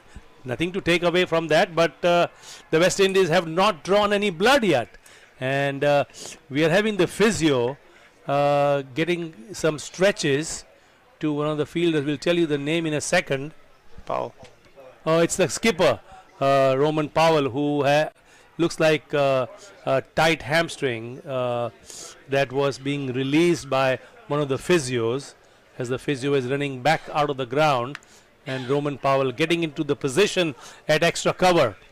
Odean Smith, two more balls in this 13th over, and here is Odean, comes in to bowl to Gill, and this time Gill pushes it towards mid-wicket, and they walk across for an easy single, as the fielder at mid-wicket had to move about 5 or 10 yards to his right, and as the score now moves on to 132 without loss. Both Jaiswal as well as Shubman Gill are going neck to neck. They are both in their 60s. It was Jaiswal who started the fire, and then Shubman said, I am not going to be too far behind. So Gill joined the party also. So it's the last ball of the 13th over that Odean Smith will be bowling to the stylish left-handed Yashasvi Jaiswal. Odean comes in and bowls, and this time it is hoisted long, large, and is gone for a 6. That is a shot of the day by Yashasvi Jaiswal. We were just talking about how well he has played, and that was a shot, as Vinod Mamchan would say that he would pay a few pennies to go and see. Fantastic shot by Yashasvi Jaiswal, going strength to strength, building on his form with the 67 that he scored with his second 6 for Yashasvi, and continues India's chances for this fourth T20I to level up, and we might see a very fast finish with both these talented young men going after the West Indies bowling. Maybe even in next few overs, we might not even see the 20th over with the way these two guys are going, Doctor. Yeah, the pitch is for the batters, but I think that a lot leaves to be desired from the West Indies bowling perspective as we start the 14th over. And what a shot this was! Also is between the mid wicket and the long on boundaries, but only one run for that particular shot, and the score now moves on to 139 without loss. We are in the 14th over. Doctor, one fun fact about Shubman Gill, besides being a prolific batsman and a very stylish opener, recently he lended his voice to the dubbing of a Punjabi and Hindi movie for Spider-Man Across the Spider-Verse, so he has some talent there as well. Well, this is not the dubbing that we need here. The bat is doing all the talking as Yashasvi gets ready, and this time he pushes it on the onside. Nice little flick of the wrists, and the ball races away to the fielder at mid wicket, and they take an easy single, moving on the score to 140 without loss. Of course, chasing 179 to win. And Archan, as you said, we may not see the 20 overs being completed. India will finish the target before that, unless something earth-shattering happens and the wickets fall. As this time it is over pitched and outside the off stump and glided towards the fielder at point, and one run, easy walk for both Shubman Gill as well as Yashasvi Jaiswal, as the score now moves on to 141 without loss. We are in the 14th over at the present time, and so far the West Indies bowling has definitely lacked the spine. And Jaiswal gets ready, and this time he was trying to be a little cute, actually almost begging the umpire. Wasn't that a wide? But judging by the position of where Jaiswal really was, he had moved away several steps to his left in an attempt to play the scoop shot, but that was not the case. Obed McCoy now getting back to his run-up. India 141 for no loss in the 14th over, chasing 179 to win. Obed McCoy comes in, left arm over, bowls, over pitch delivery, gets a thick outside edge, and the ball is running away to the third man fence for 4. That was perhaps not the intention of the stroke, but at the end, the result they will be disturbing the scorers because they'll have to add 4 runs to the bat of Jaiswal. India moves on to 145 for no loss. Absolutely, very easy batting. You can see the body language for the West Indians just dropping. The amount of time it takes to complete overs has been stretched, and we have Obed McCoy comes in and bowls to Yashasvi. Obed comes in, and this time it is hoisted over long on all the way. Is it going to go all the way? And it's a 6. It's a 6 far away from where we are seated. So a 4 on the previous delivery, and the 6 of this shot looks like Yashasvi Jaiswal wants to get on the team bus in a hurry. Absolutely, he does, and wants to enjoy his time in the pool after the hot afternoon here in Fort Lauderdale.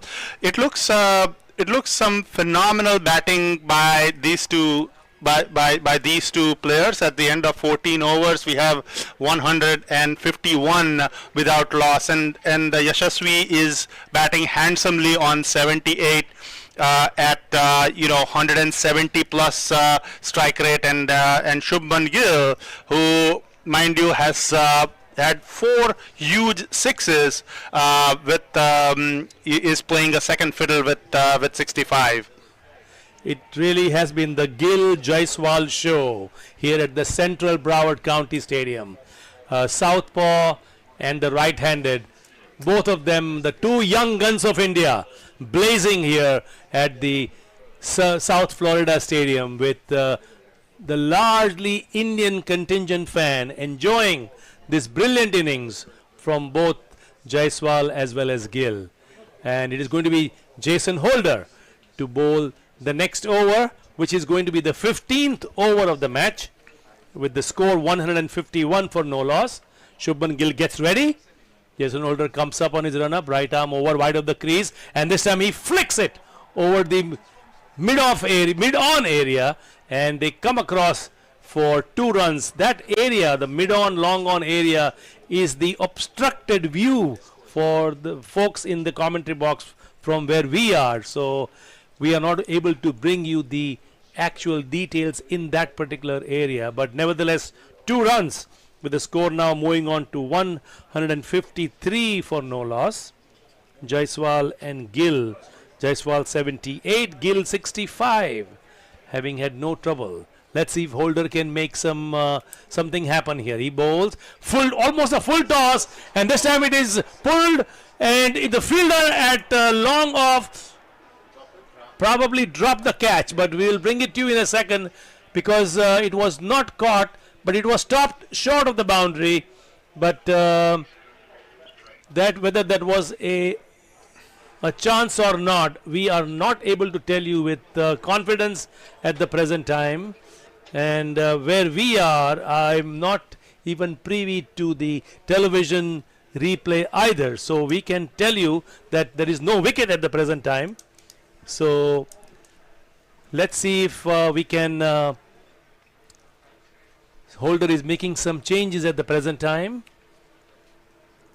He's pushing the fielder on the offside for Jaiswal. He's going to go to the boundary at deep point. There's a fielder in the cover. That's the skipper of the West Indies side. And the score is 154 without loss. As Holder comes in, right arm over.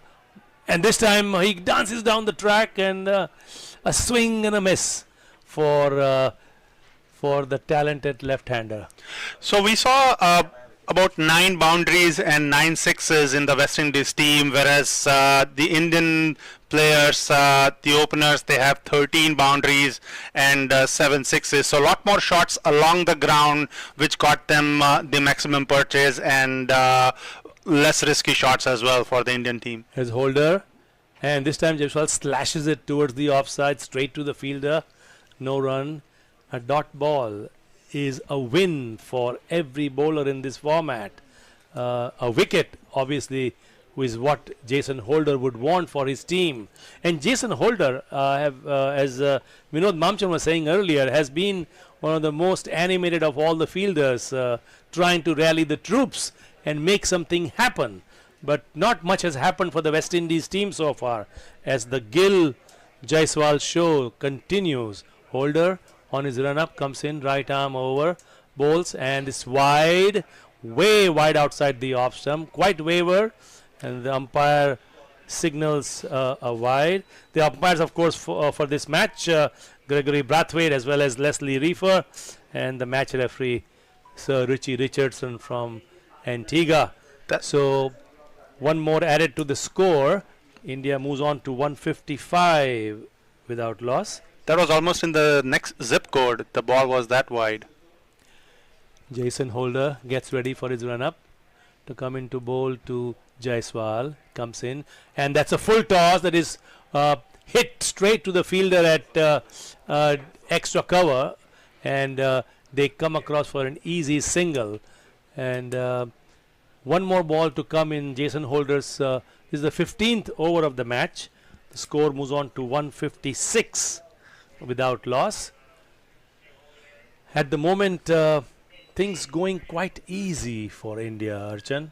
It almost seems that we are at a point where it should be 2-all for India and the West Indies, with less than 23 runs for India remaining.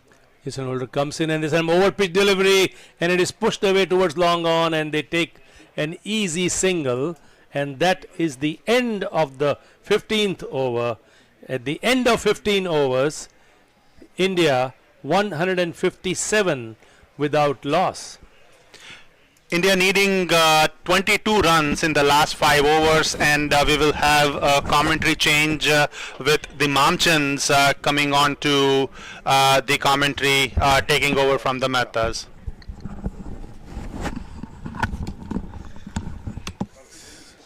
Thanks a lot, Nilesh. Nilesh and Achan batting well for India. Let's see if we can bring some sort of change here for the West Indies. I've come with me. I've brought with me trying to bring on a 19 fast bowler. So let's see if he can help. At the moment, the Indians are running towards victory here. They are 178. Of course, the West is 178 for 8. India 157 without loss. So it tells me just 22 to get of 30 deliveries. I dare say I don't like the body language of the West Indies team today, barring Jason Holder. As I say, a very good afternoon to Liam Mamcha. Yeah, I think you're right. Jason Holder has been the most animated and probably the only animated character on the field for the West Indies. Maybe alongside Nicholas Puran, but I think at this stage it's going to be tough for the West Indies. Still no Myers. I'm surprised about that. Here is Shepherd bowls a leg delivery that's swatted away for 6. Well, I think even Shepherd wants to get into that swimming pool at the hotel as well. That's 6 more, and now it's down to what, 16 to get off 29 balls. 16 or 29 deliveries. India cruising. A bit of a nothing delivery from Romario Shepherd. He won't be happy with that. 16 to get off 29. You'll think even Peter Matthews can bat and get that. At the moment, it's 163 without loss. It's going to be Romario Shepherd from the fire, and here he is running in. And the elegant Gill is on strike. Sammy drives square of the wicket. Holder is giving chase. He doesn't give up, and they're going to come back for 2. So 2 more to Gill. He goes on to 77, and it has been quite a while. I've seen 2 batsmen go at it. None has really gotten away too far from the other. From the second over, they've been always probably under 6 runs between them. Yeah, and Gill has been brilliant. He has, he looks so, he makes everything look so pretty. You wonder if he was an Undertaker, he will make that look good as well. Outside the off stump and flicked away. Could be in trouble. And the West Indies have gotten their first wicket. Gill has to go.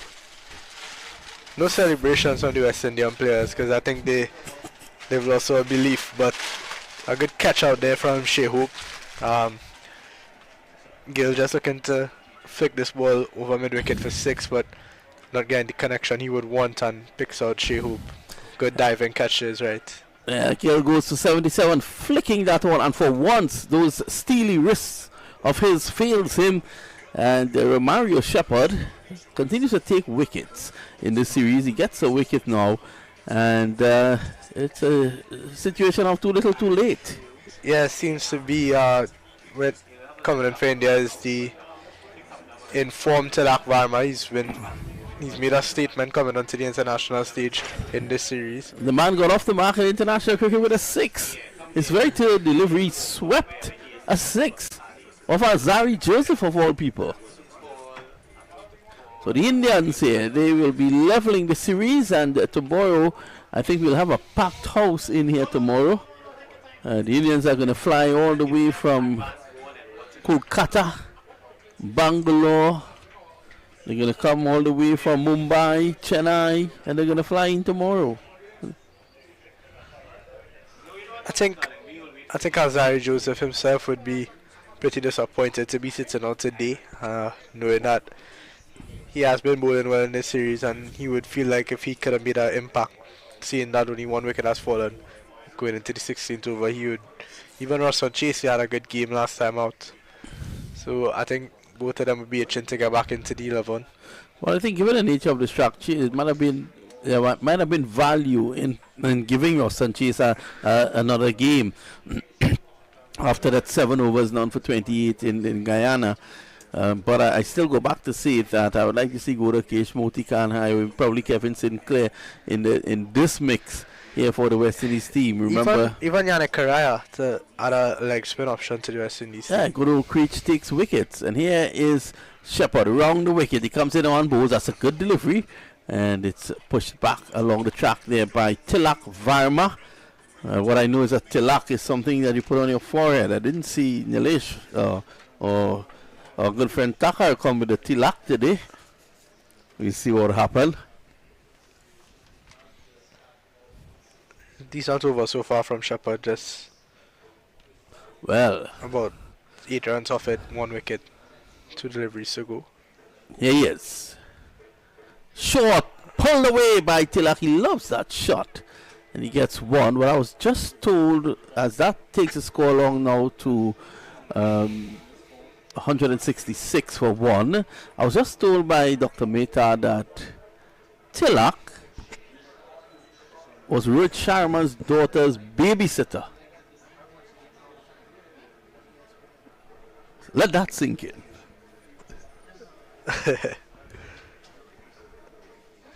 Well, one wonders if he was babysitting or looking at Rohit bat.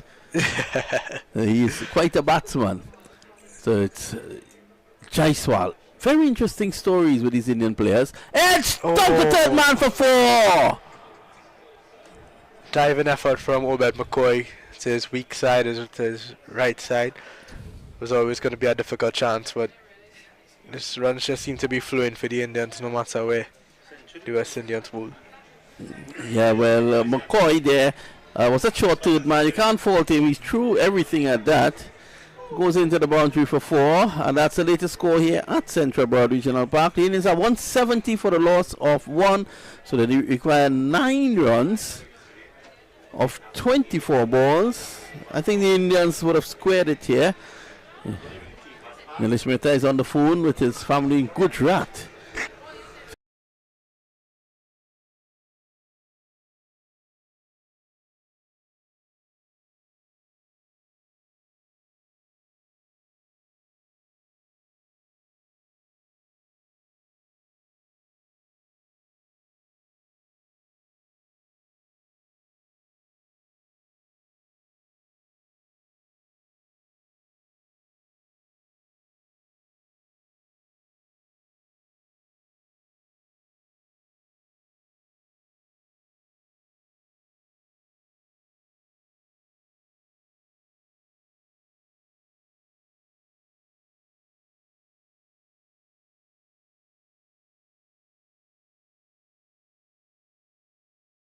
Like today wouldn't they normally celebrate even if the team lost? That's their nature.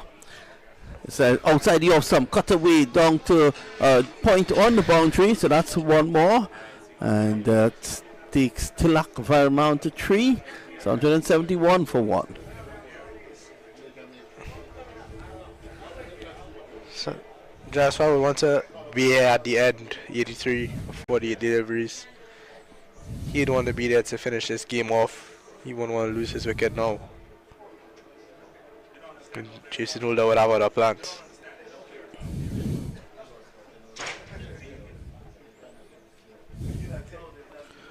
It's Jason Holder, the tall figure of Jason Holder, running away from us up to the wicket now. He bowls, and that's a good delivery and appeal only by Jason.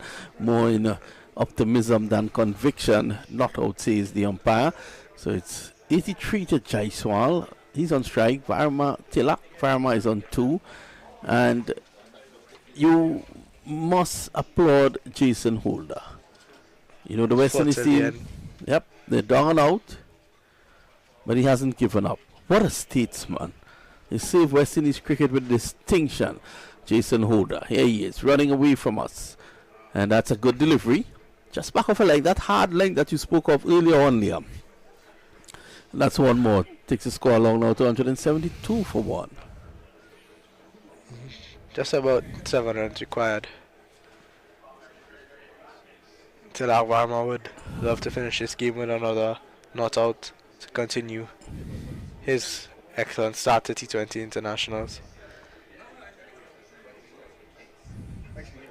So Hull is now going to, well, he was going wrong the wicket. He decided to stay over. Here he is, bowling now to Tilak. Hull is in, and that's a good delivery though, but Tilak gets back onto it. It's going down to long leg and going to the boundary for 4. And that brings us the total up now to 176 for 1. And the Indians have squared the series here at the Central Broad Regional Park. I think the West Indians will be looking to see where they went wrong. I thought initially they were about 20-25 runs short. I feel like the way the Indians have attacked this total 20 or 25 runs may not even been enough. I think Yes, hold up, breaking into a run. We'll get back to you as he's short ball bumper. Swiveling and pulling that one is the babysitter, Tilak. He gets 1, and the score goes on to 173 for 1. You're making the point. Yeah, I think where the West Indies would have went wrong in terms of the batting is losing wickets in clusters. I think was it Romario Shepherd just hit the ball for 6 and then looked to go again. I think what Hetmeyer showed is that you could get a boundary and get a single next ball, you're still there. Yeah, I think the positive thing for the West Indies is that Hetmeyer seems to have struck some sort of form, driving, and he is pushing it away to cover. It's the end of the over. At the end of it, the Indians are just 2 runs short of victory, and there are still 3 overs to go. More thoughts from Liam Amchan. It'll be interesting to see who bowls his final over. Seems to be Romario Shepherd more than likely, but just there's 2 runs left, but nothing left in the game for the West Indies, so disappointing for them, but they look to bounce back tomorrow in the 50-20 international. Yeah, the West Indies will love to take a trophy, especially at the expense of the Indians. I'll do well for them. I'll raise the confidence. It's a sea of blue here at the Central Broad Regional Park, and the Indians really have the support here today. I'm sure it's going to happen tomorrow and in bigger numbers. Here's Romario Shepherd bowling from the northern end, goes past the umpire now, bowls down the leg side. Puran has difficulties in stopping that. They take a single, and I think that will be the end of that. So it's signal wide. Congratulations to the Indians. They have won this 4th T20 International, and the series is now squared at 2 apiece, and the West Indies will have to go back to the drawing board ahead of the last game tomorrow, and they'll be looking to see where they went wrong, where they can improve, and where they can come back. But Liam, on the face of it, the West Indies totally and comprehensively outplayed today. Yeah, most definitely, and I think this sends a statement, this sends a message to this West Indies team that the Indians aren't going to roll over 2-0 being 2-0 down to come back and dominate the game in the manner in which they did today. It shows a great level of fight, a great level of maturity, and this proper cricket played in the last 2 games. So I think this sends a statement to the West Indies team, and all or nothing tomorrow for both teams. It'll be a great way to end the series. Jaiswal once again, his 2nd T20 international, gets his highest score of 84. He'll be very happy with that. 84 not out as well. So yeah, I'll have work for the West Indies to do tomorrow. And India at the moment have the momentum going into the final game, but T20 cricket is a funny sport, is a funny game, funny version of the game. Anything can happen at any point in time, so we'll see how it goes.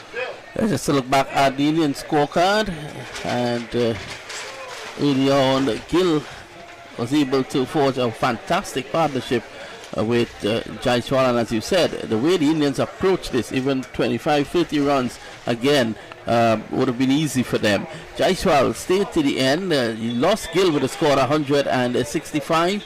He was caught by Shea Hope of the bowling of Romario Shepherd down on the deep mid-wicket boundary, flicking uppishly, and he had to go 77 of 47 deliveries with 5 sixes and 3 fours, but it was Shavi Jaiswal who ended up with 84 not out, 51 balls, 11 fours and 3 sixes in the end. Tilak Varma remained with him to take the Indians home very, very easily indeed. Varma 7 not out of 5 deliveries, 11 extras comprising 5 wides, a no ball and 5 leg byes, 179 for 1, and the Indians winning after 17 overs. The bowling for the West Indies: Obed McCoy, 3 overs, no maidens, none for 32. Akil Hussain, 4 overs, no maidens, none for 31. Jason Holder, 4 overs, no maidens, none for 33. Romario Shepherd, 3 overs, no maiden, 1 for 35. Odin Smith, 2 overs, none for 30.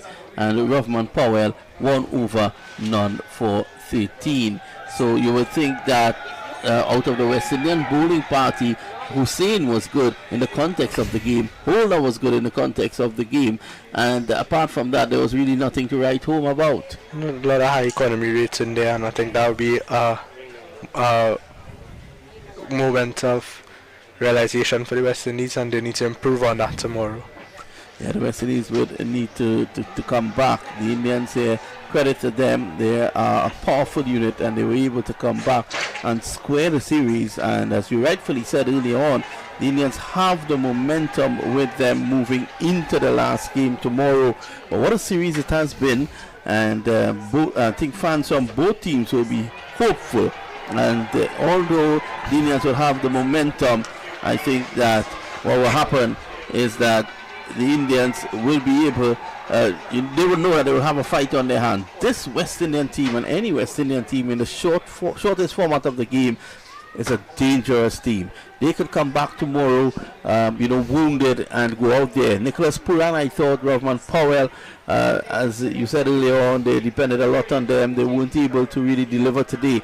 But I'm sure with the type of form that Nicholas Pooran is in, if he turns up here tomorrow, I think, and really shows up, the Indians could have a fight on their hands.